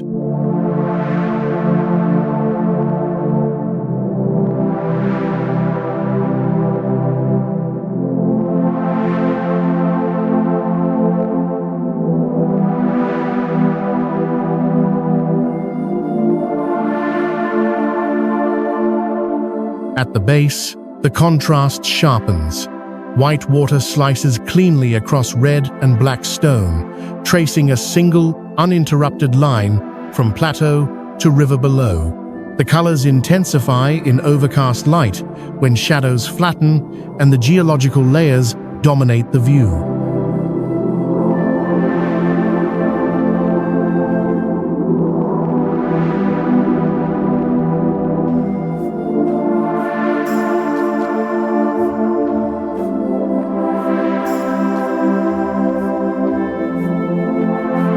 Hengifoss exists because of repetition, eruption, pause, erosion, over and over, across millions of years. The surrounding canyon continues to erode, but slowly. Compared to glaciers, change here is patient. Measured not in years, but in epochs. The waterfall persists because the rock resists basalt hardened enough to hold its shape, yet fractured just enough to be revealed.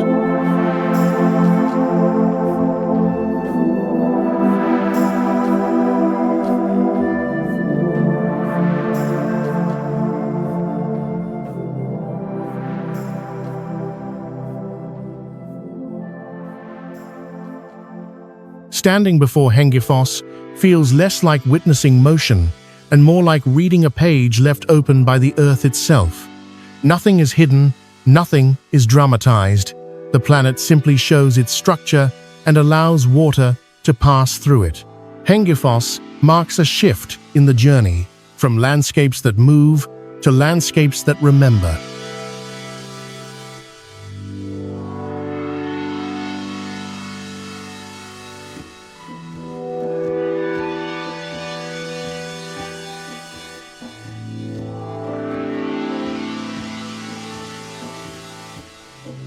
The journey returns to motion, but this time, motion at full force. Gullfoss is not a waterfall that reveals itself slowly. It announces itself through vibration before it comes into view. A low, continuous roar carried across the highlands of southwest Iceland. Here, water does not decorate the landscape, it dominates it.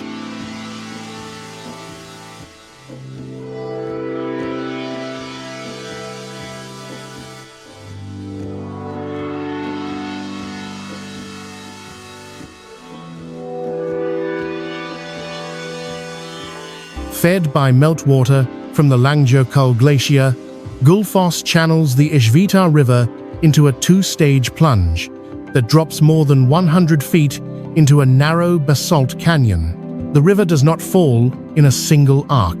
It breaks, turns, and disappears, first collapsing into a wide upper cascade, then folding sharply into a second vertical drop that vanishes into mist and shadow. From most angles, the bottom cannot be seen.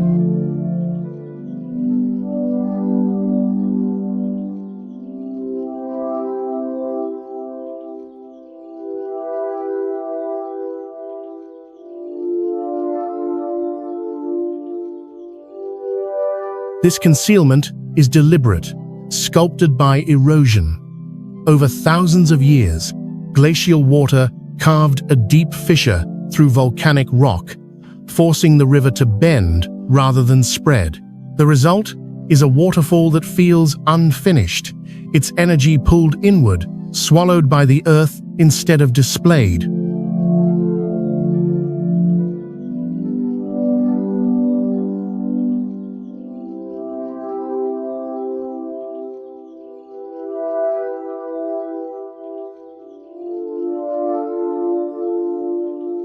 The name Golden Falls comes not from color alone, but from light. On clear days, sunlight refracts through the spray, turning mist into shifting bands of gold. In winter, ice frames the canyon edges while the river continues to run, compressing sound into the frozen air. In summer, meltwater surges with seasonal force, expanding the falls into a wide, relentless sheet.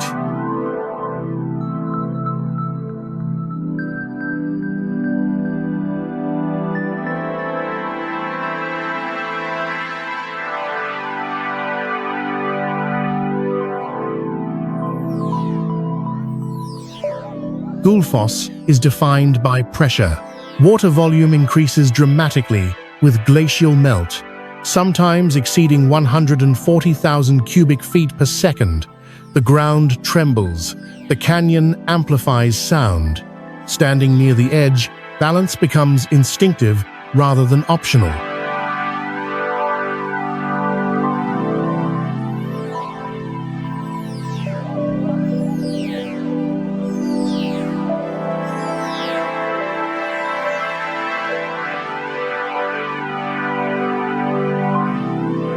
Unlike many iconic waterfalls, Gullfoss was nearly lost, not to erosion, but to industry.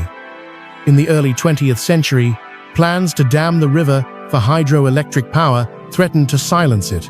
Resistance preserved the falls, leaving Gullfoss not only as a natural monument, but as a rare case where restraint shaped the landscape's future.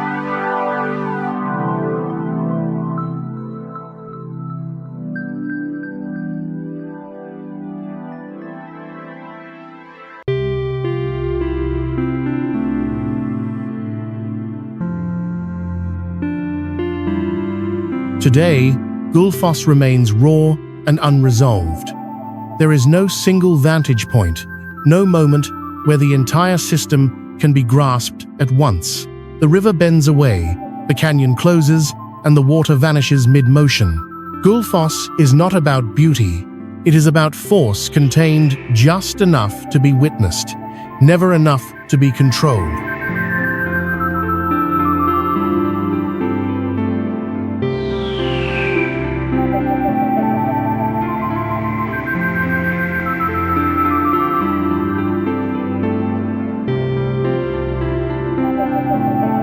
After landscapes shaped by pressure and collapse, the journey reaches a place where motion is quieter, but no less powerful. Grand Prismatic Spring does not roar or fall. It radiates. Its energy spreads outward in color, heat, and chemical precision, forming one of the most complex natural systems visible on the Earth's surface.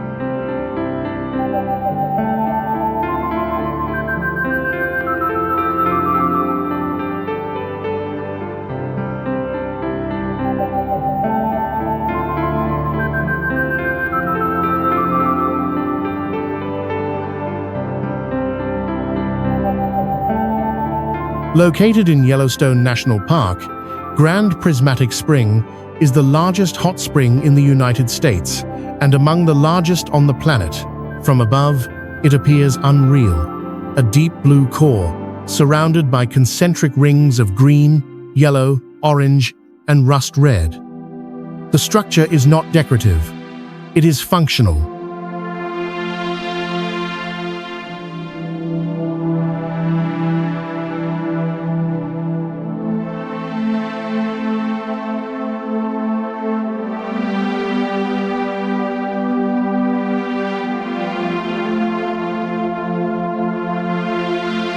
At the center, superheated water rises from deep geothermal chambers, reaching temperatures close to boiling.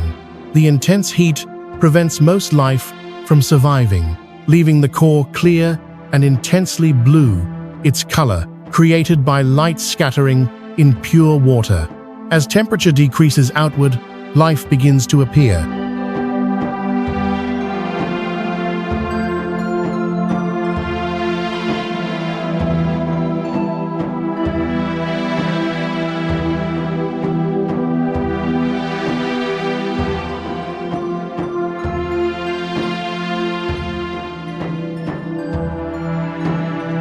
Each color band marks a biological boundary. Thermophilic microorganisms colonize zones based on heat tolerance, mineral content, and sunlight. Greens form where temperatures cool enough for chlorophyll-based organisms. Yellows and oranges emerge where pigments protect microbes from ultraviolet radiation. Reds dominate the outer edges, where heat weakens and chemical diversity peaks.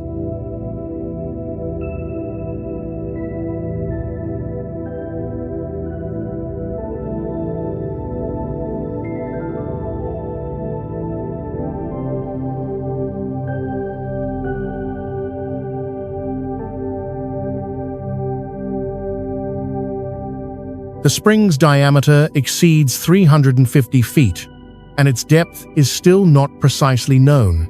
Water circulates constantly, yet the structure remains stable, maintained by a balance between geothermal pressure and surface cooling. Steam drifts low across the basin, blurring edges and flattening distance, especially in cold air.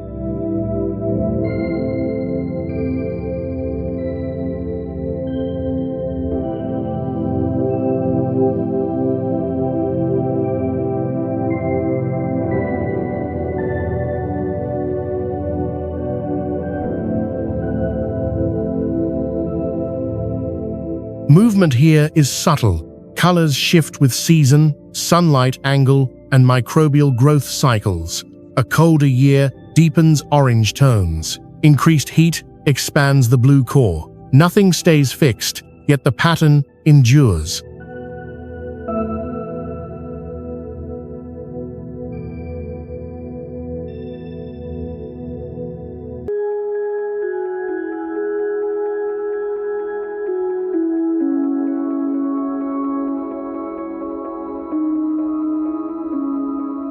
Unlike cliffs or waterfalls, Grand Prismatic Spring offers no elevation, no sense of scale through height.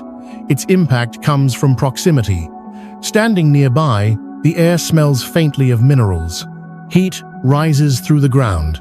Sound fades. The landscape feels alive, but indifferent.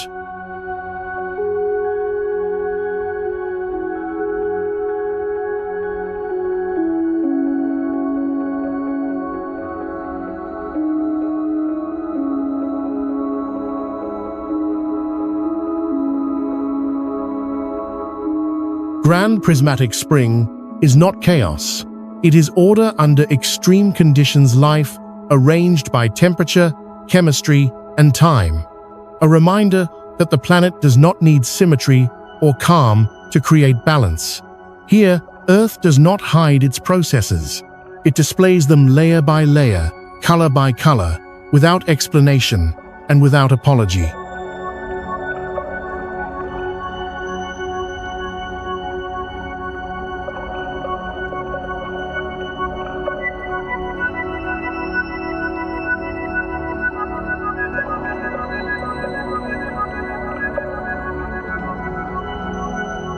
The journey shifts from internal heat to exposed violence, where the ocean collides directly with stone. Thor's Well is not a waterfall, though it behaves like one.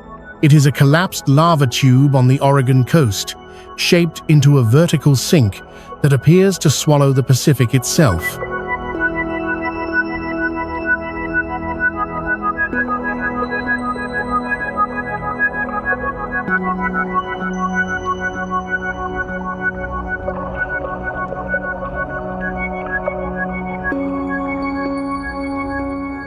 Located near Cape Perpetua, Thor's Well opens directly at the shoreline, its circular mouth carved into basalt, formed by ancient volcanic flows.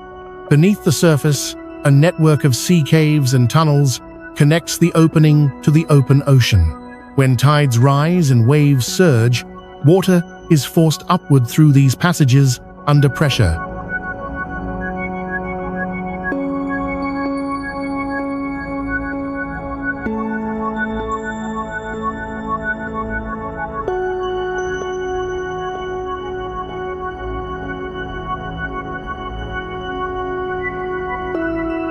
The result is an illusion of endless depth. During high tide or storm conditions, seawater rushes into the hole, then erupts upward in violent plumes, sometimes reaching more than 20 feet into the air. Seconds later, the water collapses inward again, draining with force, as if the sea is being pulled underground. The cycle repeats without pause.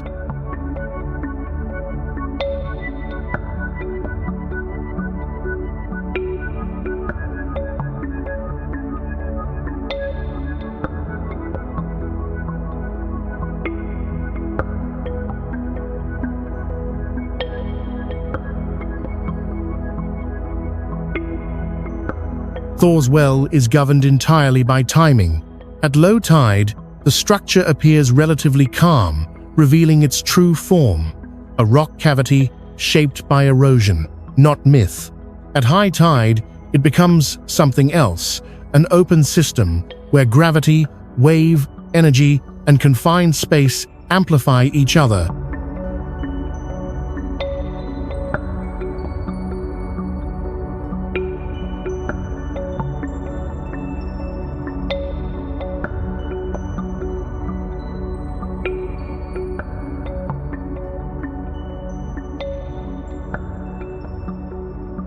The surrounding platform is slick with algae and spray. Waves break unpredictably. Mist blinds vision. Sound overwhelms orientation. Standing too close means surrendering footing to water that arrives faster than reaction.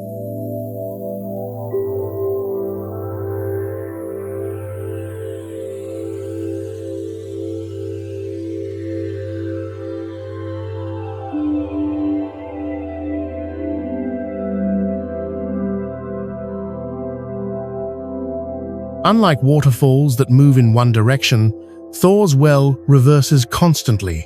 Water enters, exits, and explodes upward, depending on pressure gradients beneath the rock. There is no stable flow, only exchange.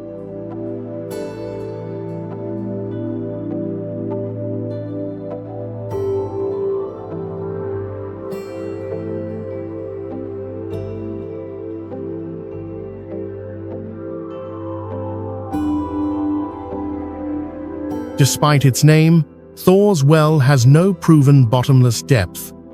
It is dangerous not because it is deep, but because it is dynamic. Many injuries occur when visitors underestimate the speed at which conditions shift.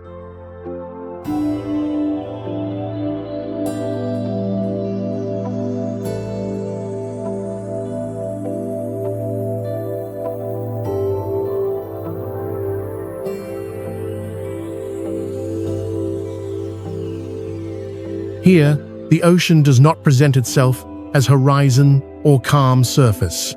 It reveals its mechanics, compression, release, and repetition performed in open view. Thor's well is not a spectacle designed for distance. It is a boundary phenomenon.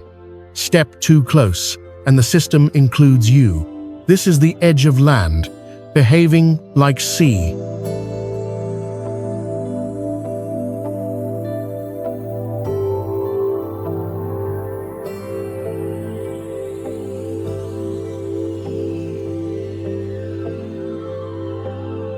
The journey moves from visible systems to sudden rupture. Calbuco is not defined by constant activity, but by long silence and the violence that follows it. For decades, the volcano stood quiet in southern Chile, forested slopes blending into the Andean landscape. Then, in April 2015, the system broke its equilibrium.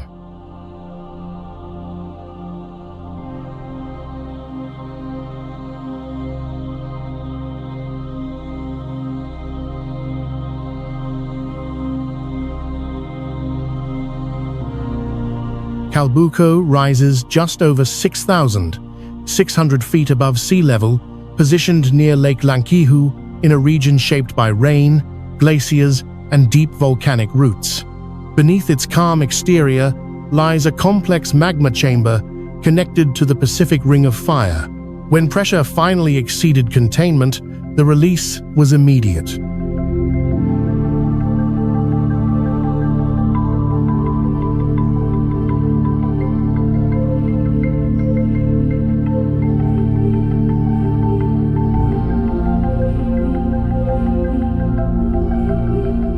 Within hours, Calbuco erupted explosively, sending an ash column more than 50,000 feet into the atmosphere. The plume expanded horizontally, darkening skies across southern Chile and neighboring Argentina. Lightning flickered inside the ash cloud, generated not by weather, but by friction between volcanic particles colliding at extreme speed.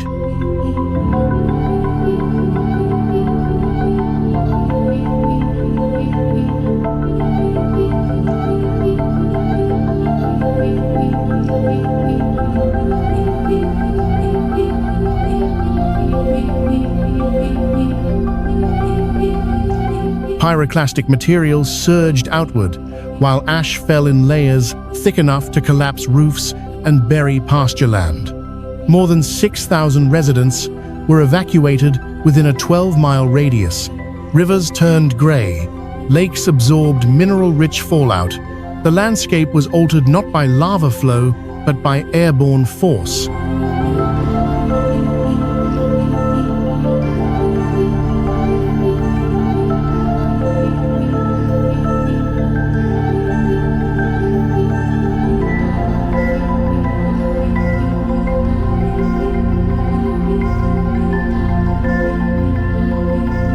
Calbuco's eruption was short-lived, but decisive. After decades of dormancy, the volcano expelled accumulated energy in a matter of hours, demonstrating how volcanic systems store risk silently rather than releasing it gradually.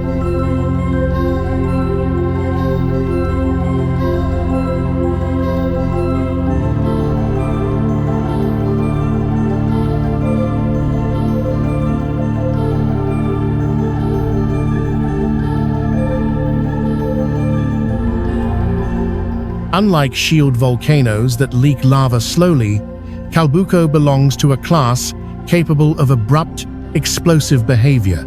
Its magma composition, rich in silica traps, gases, increasing internal pressure until failure becomes inevitable.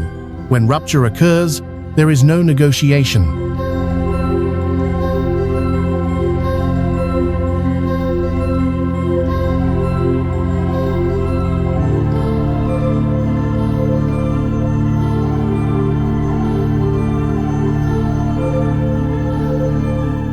In the weeks that followed, ash continued to settle, reshaping soil chemistry and disrupting agriculture.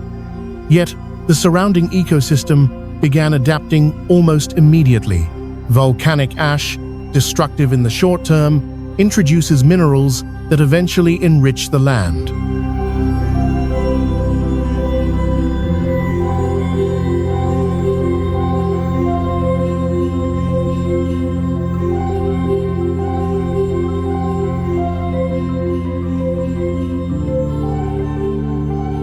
Calbuco stands as a reminder of delayed consequence.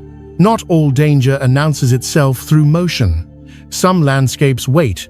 Here, the earth does not erode or glow. It interrupts briefly, violently, and then returns to silence, leaving change embedded in the terrain long after the sky clears.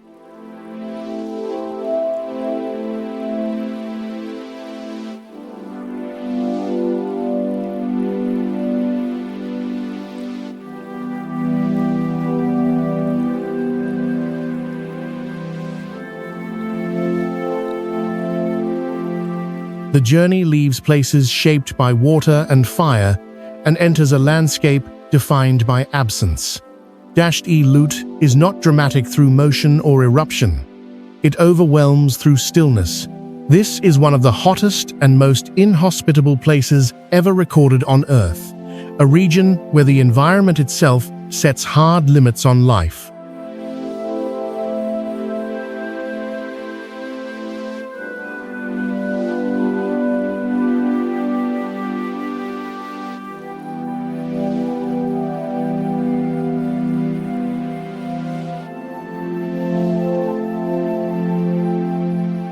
Located in southeastern Iran, Lut spans tens of thousands of square kilometers.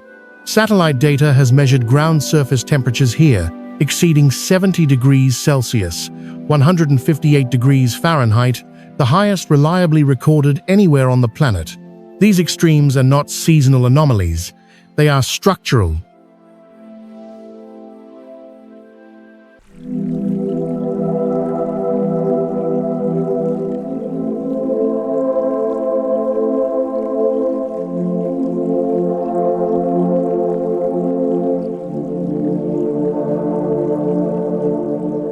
The desert's most striking features are its calottes, vast wind-sculpted ridges, rising like ruined cities from the plain. Formed by millions of years of erosion, these formations result from a rare interaction between ancient lakebed sediments, relentless wind corridors, and absolute dryness. There is almost no rainfall. When water does arrive, it evaporates before reshaping the ground.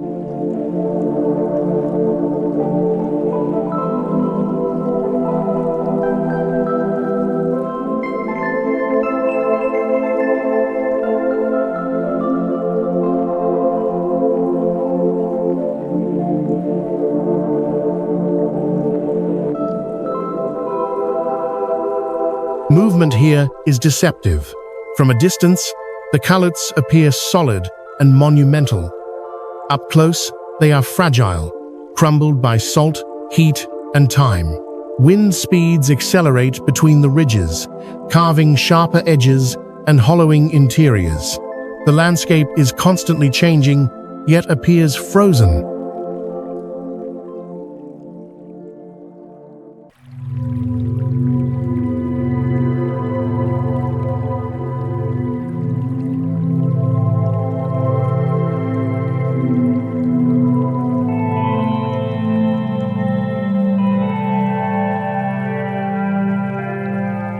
Life survives only at the margins. No vegetation grows in the core zones. Microbial life is nearly absent. Even insects struggle to persist. The desert functions as a natural laboratory, showing what happens when heat, radiation, and aridity remove nearly all biological buffers.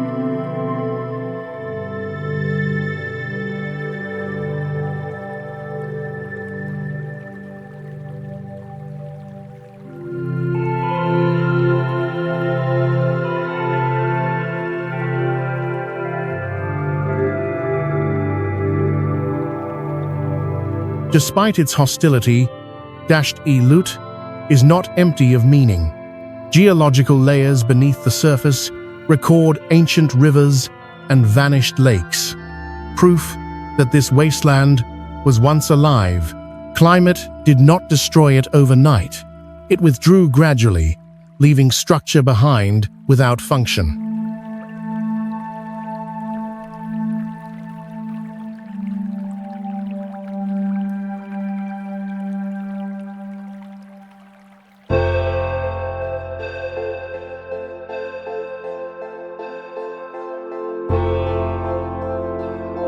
Standing in Dasht-e-Lut creates a rare sensation, scale without reference. No trees, no water, no sound beyond wind.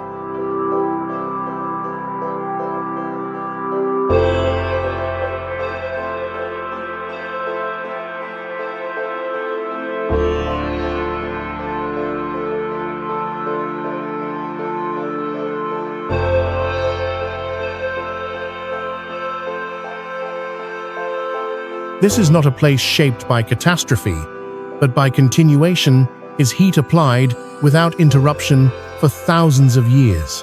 There is no recovery cycle here, no visible adaptation, only endurance until even endurance fails. Dasht-e-Lut does not threaten.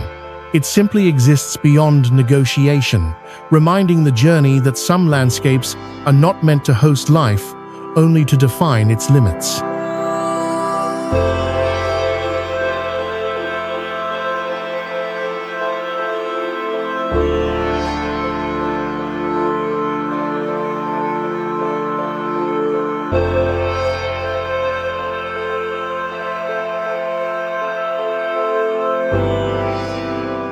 The journey reaches a place where human intervention and geology became permanently fused.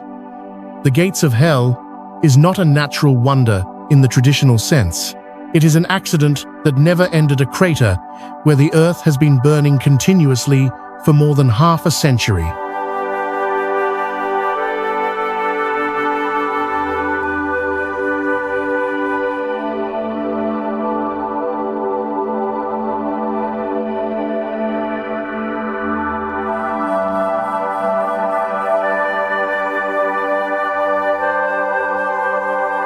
Officially known as the Darvaza gas crater, this site lies in the Karakum Desert of Turkmenistan, a vast expanse of sand sitting atop one of the world's largest natural gas reserves.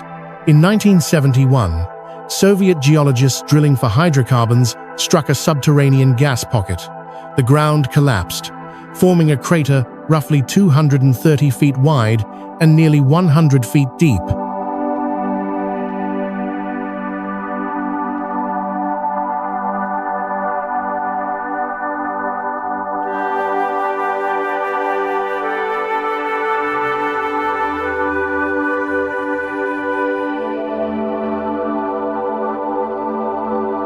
Fearing the release of toxic gases, engineers made a calculated decision: ignite the leak, expecting the fire to burn out within days. It never did.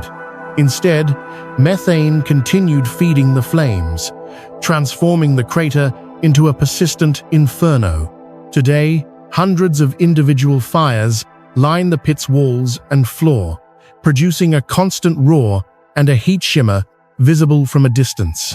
At night, the glow turns the surrounding desert orange, erasing the horizon and flattening depth perception.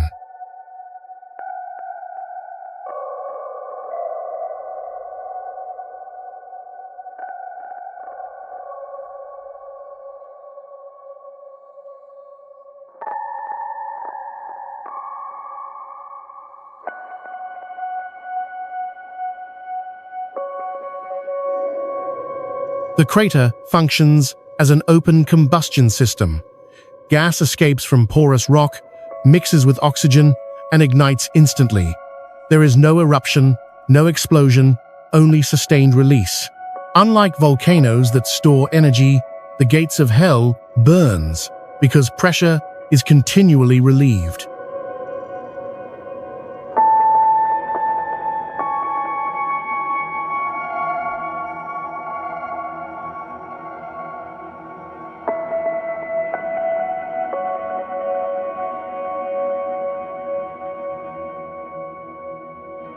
Standing at the rim creates a strange contradiction.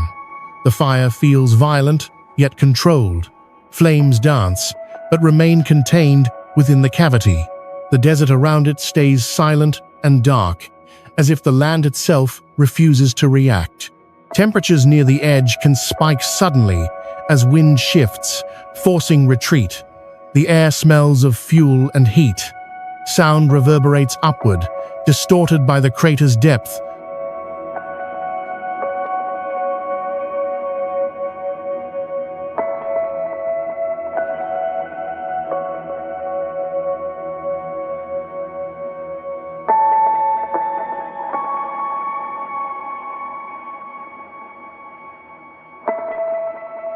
Over time, the site has become both geological anomaly and unintended monument.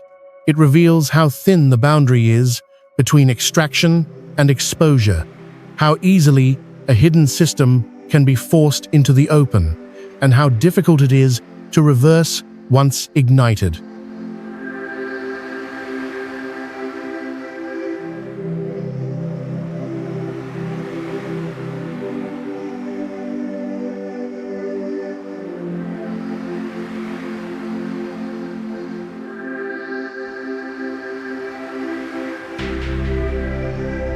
The gates of hell does not symbolize destruction. It represents persistence. A fire lit to solve a problem became a permanent feature of the landscape. Not because it was powerful, but because it was continuous. Here, the earth burns not from fury, but from a decision that never found an ending.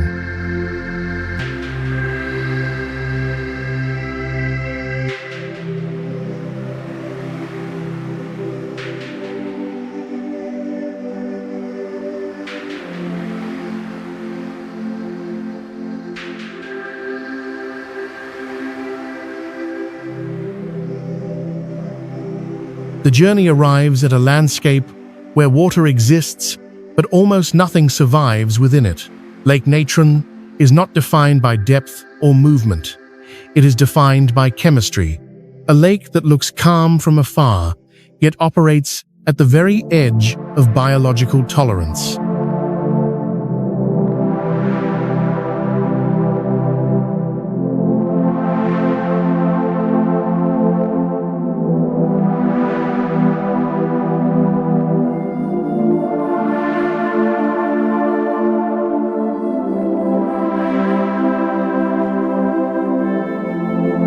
Situated along the East African Rift Valley, Lake Natron lies in a tectonically active basin shaped by volcanic ash, alkaline minerals, and extreme heat, with water temperatures often exceeding 40 degrees Celsius, 104 degrees Fahrenheit, and a pH reaching 10.5 to 12. The lake is as caustic as household ammonia.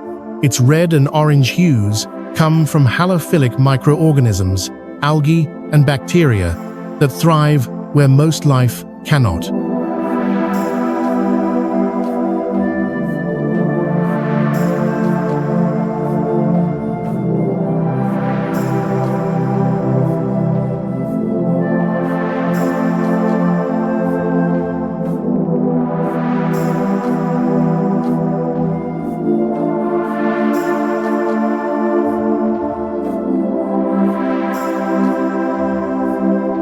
Evaporation dominates the system. There is no outlet.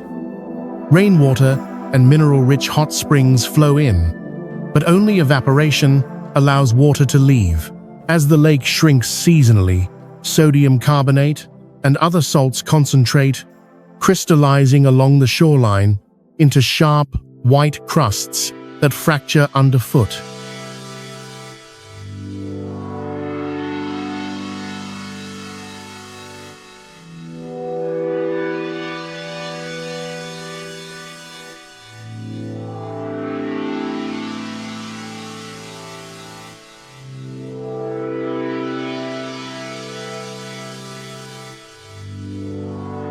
For most animals, contact is lethal.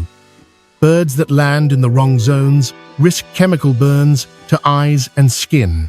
Carcasses become coated in mineral deposits, preserved in eerie, statue-like forms along the lake's margins, an effect that has fueled myths of petrification. Yet Lake Natron is not lifeless.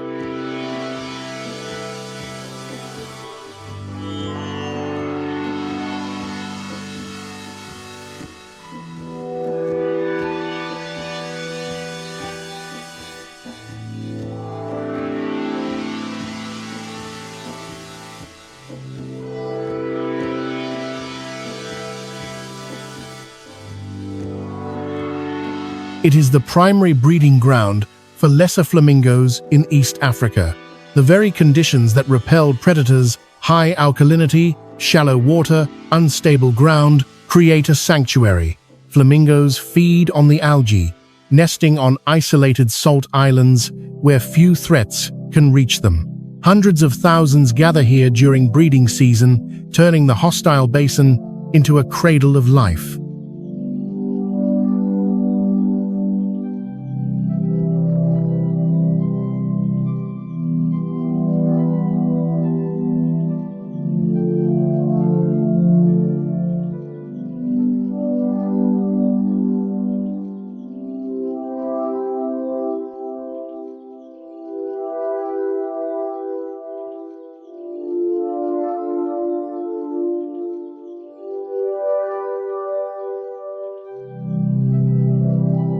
Volcanic activity continues to shape the lake. Nearby, Oldoño Lengai, the Mountain of God, periodically deposits fresh ash and minerals, subtly altering water chemistry. The system is dynamic but unforgiving.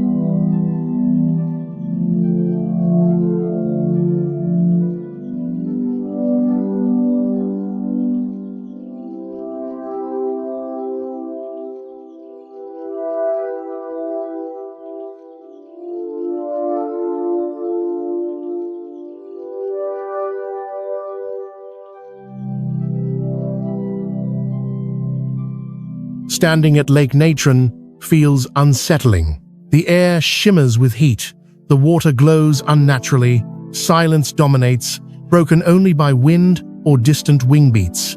Lake Natron is not balanced in the human sense. It is optimized for extremes. Here, survival does not come from abundance or gentleness, but from specialization. A reminder that life does not require comfort, only the right conditions, no matter how severe they appear.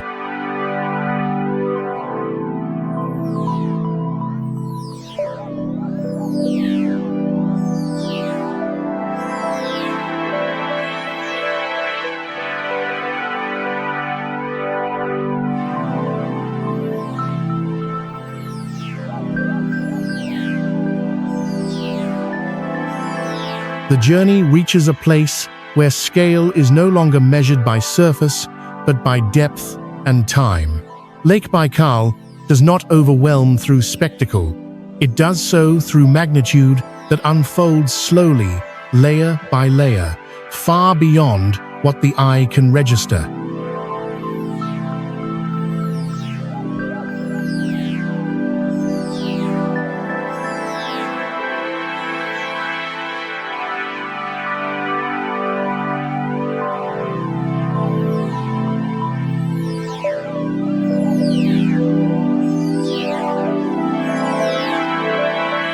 Located in southern Siberia, Lake Baikal is the deepest and oldest freshwater lake on Earth. Its waters plunge more than 1,640 meters, 5,387 feet, holding nearly 20% of the planet's unfrozen freshwater supply. The lake began forming over 25 million years ago, along an active rift zone, where the Earth's crust continues to pull apart by a few millimeters each year.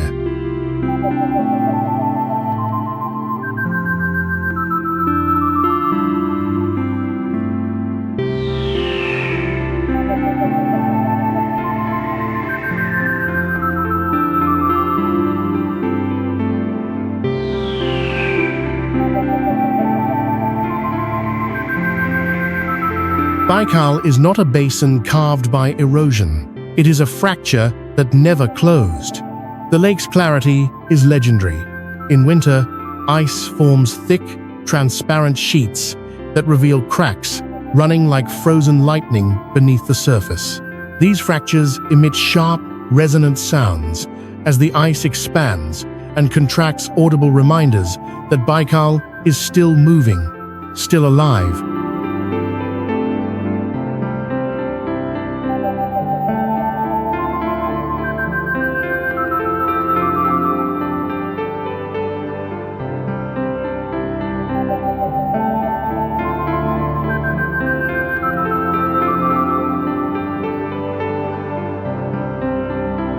More than 3,600 species inhabit the lake, over half found nowhere else on Earth.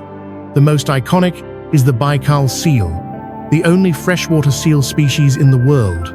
Its presence is a biological anomaly, evidence of isolation so long that evolution had time to rewrite the rules.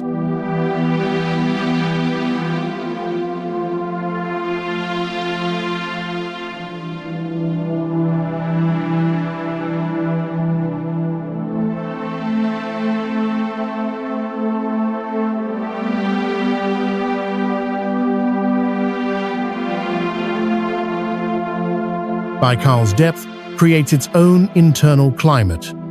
Oxygen-rich water circulates vertically, allowing life to exist even in the deepest zones, something rare among lakes of this scale.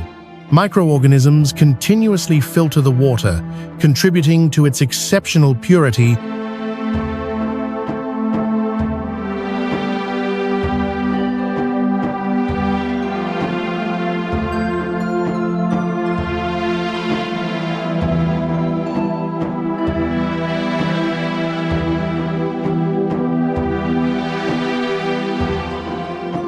Yet this ancient system is not immune. Industrial runoff, warming temperatures, and increased human activity have begun altering delicate chemical balances. Algal blooms appear where none existed before. Shoreline ecosystems shift quietly.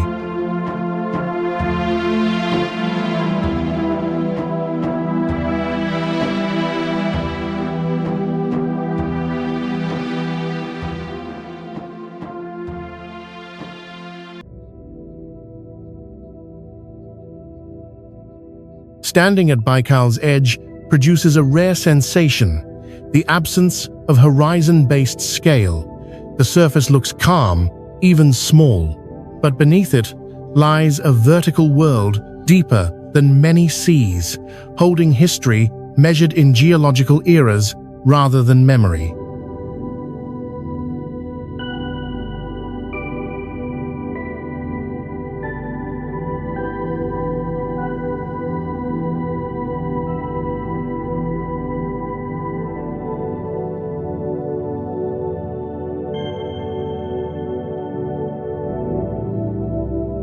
Lake Baikal does not feel ancient because it is old. It feels ancient because it has never stopped forming. Here, the Earth does not present a finished landscape. It reveals a process still in progress, one that began before humanity and will continue long after.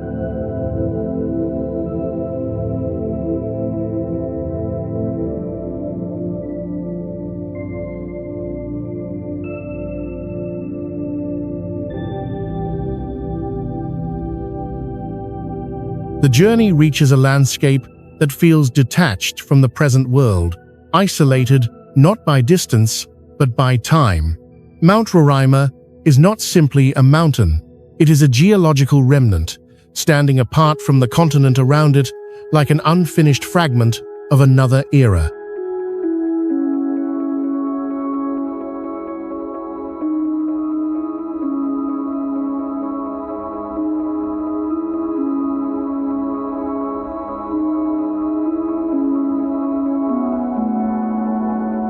Rising more than 2,800 meters, 9,200 feet above sea level, Mount Roraima is one of the oldest exposed rock formations on Earth. Its summit belongs to the Guiana Shield, a massif of Precambrian sandstone formed nearly 2 billion years ago, long before complex life emerged. While surrounding terrain eroded, Roraima endured.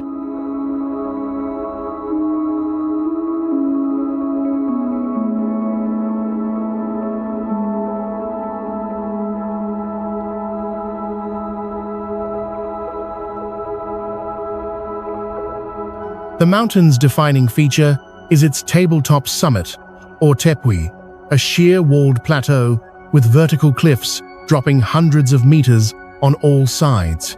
Clouds wrap constantly around its edges, isolating the top in mist and rain. From below, the summit is often invisible, reinforcing the sense that it exists separately from the land beneath it.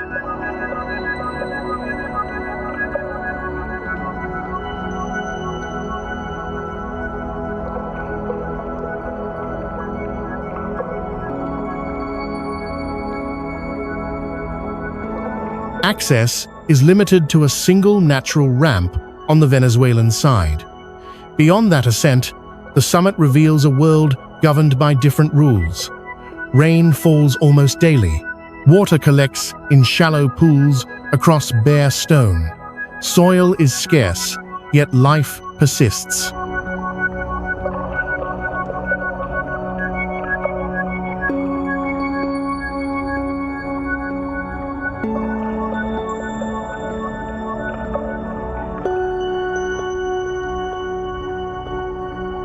Over 1/3 of plant species on the plateau are endemic, found nowhere else on Earth.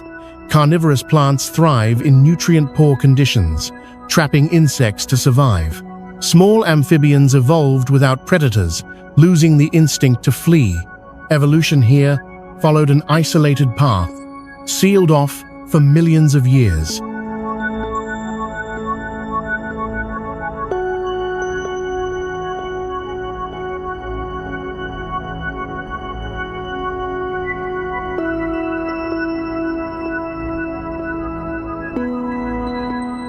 The rock itself tells a slow story. Wind, rain, and chemical weathering have carved the summit into bizarre forms: stone towers, fissures, and flat expanses fractured like ancient pavement.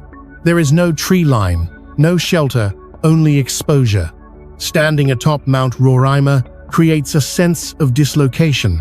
There are no familiar landmarks, no continuity with the lowlands below.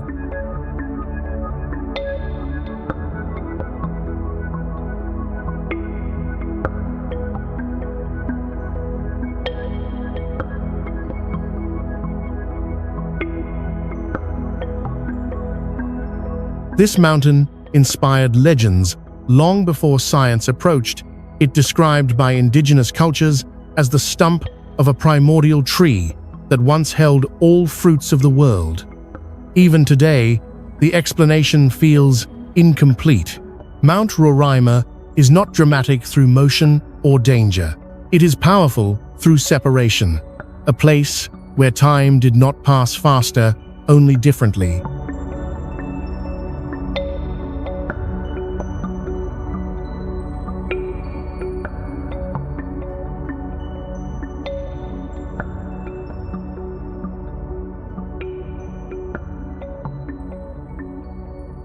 The journey arrives at a place where beauty is not born from age, but from process. Abraham Lake feels ancient, yet it did not exist a century ago. Its power comes from the way natural systems adapt instantly to human intervention and reveal patterns that were never meant to be seen.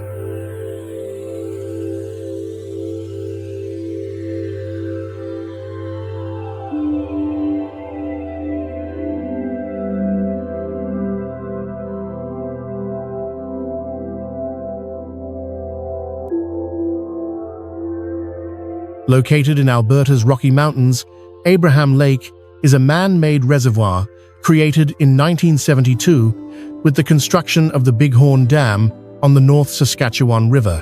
What transformed it into a global anomaly is not its scale, but what happens when winter arrives.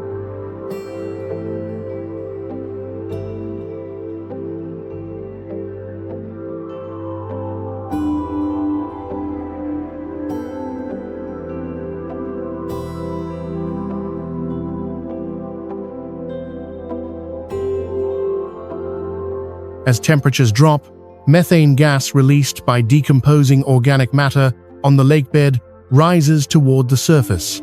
Normally, the gas would escape unnoticed. Here, it becomes trapped beneath a rapidly freezing ice layer, forming vertical columns of frozen bubbles stacked like white galaxies suspended in crystal-clear ice.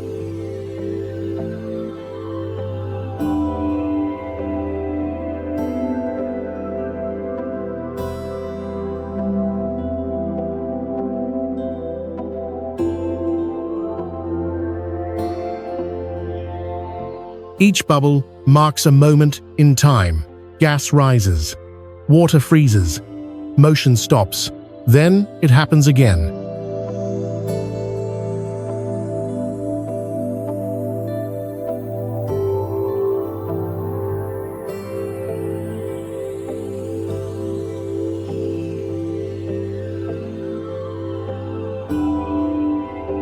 By midwinter, the lake becomes a frozen archive, hundreds of layers thick, where sound carries sharply and the ice cracks with rifle-like reports as pressure shifts beneath your feet. Despite appearances, the ice is unstable. Thickness varies unpredictably, shaped by wind, current, and temperature gradients.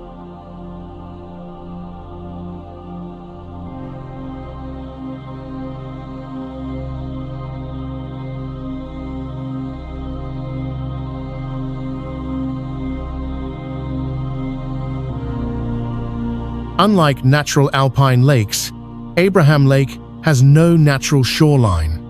When water levels drop for power generation, vast mudflats and exposed rock appear, giving the landscape an unfinished, skeletal quality. The wind is constant, the cold is dry and piercing.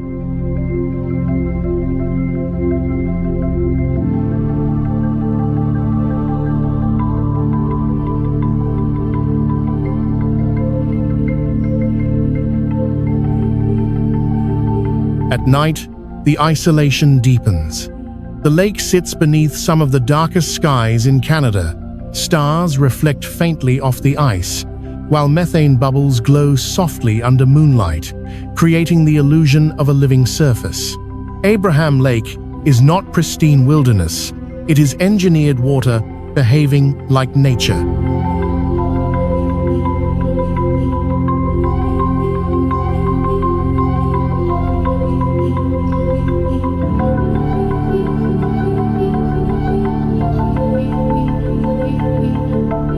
The phenomenon is temporary.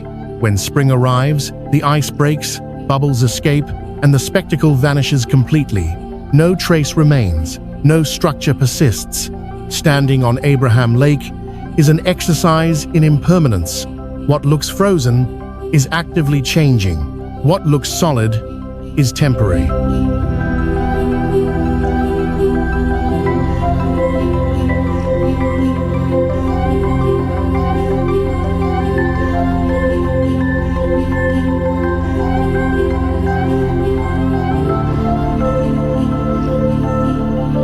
This place reminds the journey that even artificial landscapes can reveal truths about natural systems if conditions align just right.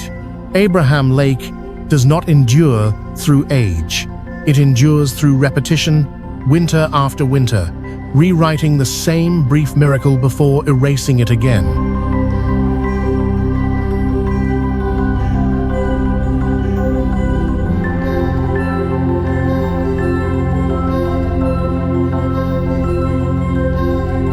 The journey ends not with a destination, but with a realization. Across continents and climates, these places were never meant to be collected, conquered, or fully understood.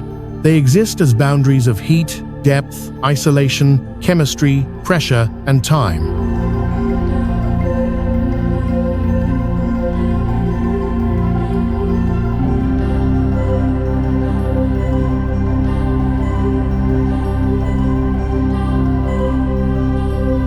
Some landscapes move violently, others remain almost still.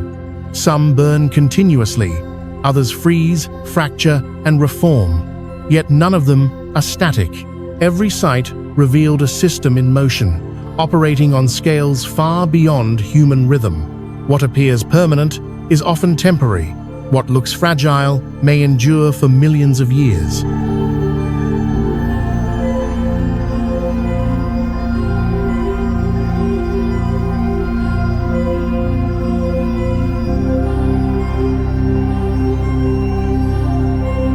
These places do not exist to impress, they exist to function. Water cuts rock, heat rearranges life, wind erases structure, time compounds consequence. In each location, the earth followed its own logic, indifferent to comfort, aesthetics, or survival. Humans arrived later, as observers standing briefly at the edge of processes already in motion.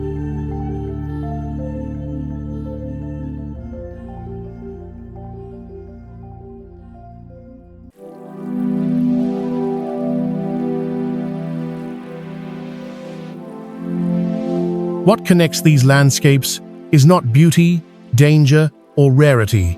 It is restraint. Each place shows what happens when nature is allowed to operate without interruption, when systems reach equilibrium or deliberately remain unstable. The lesson is not that the planet is hostile, it is that the planet is precise.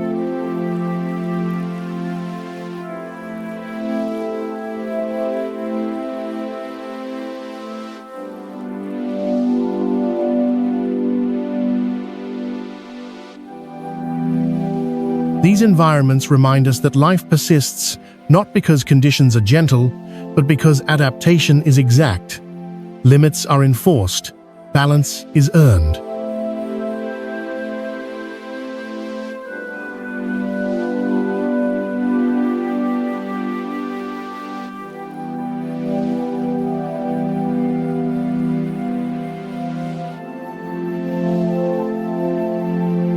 As the journey closes, what remains is not a checklist of destinations, but an altered sense of scale. The world is not designed around us. We move through it briefly, witnesses to forces that began long before us and will continue long after.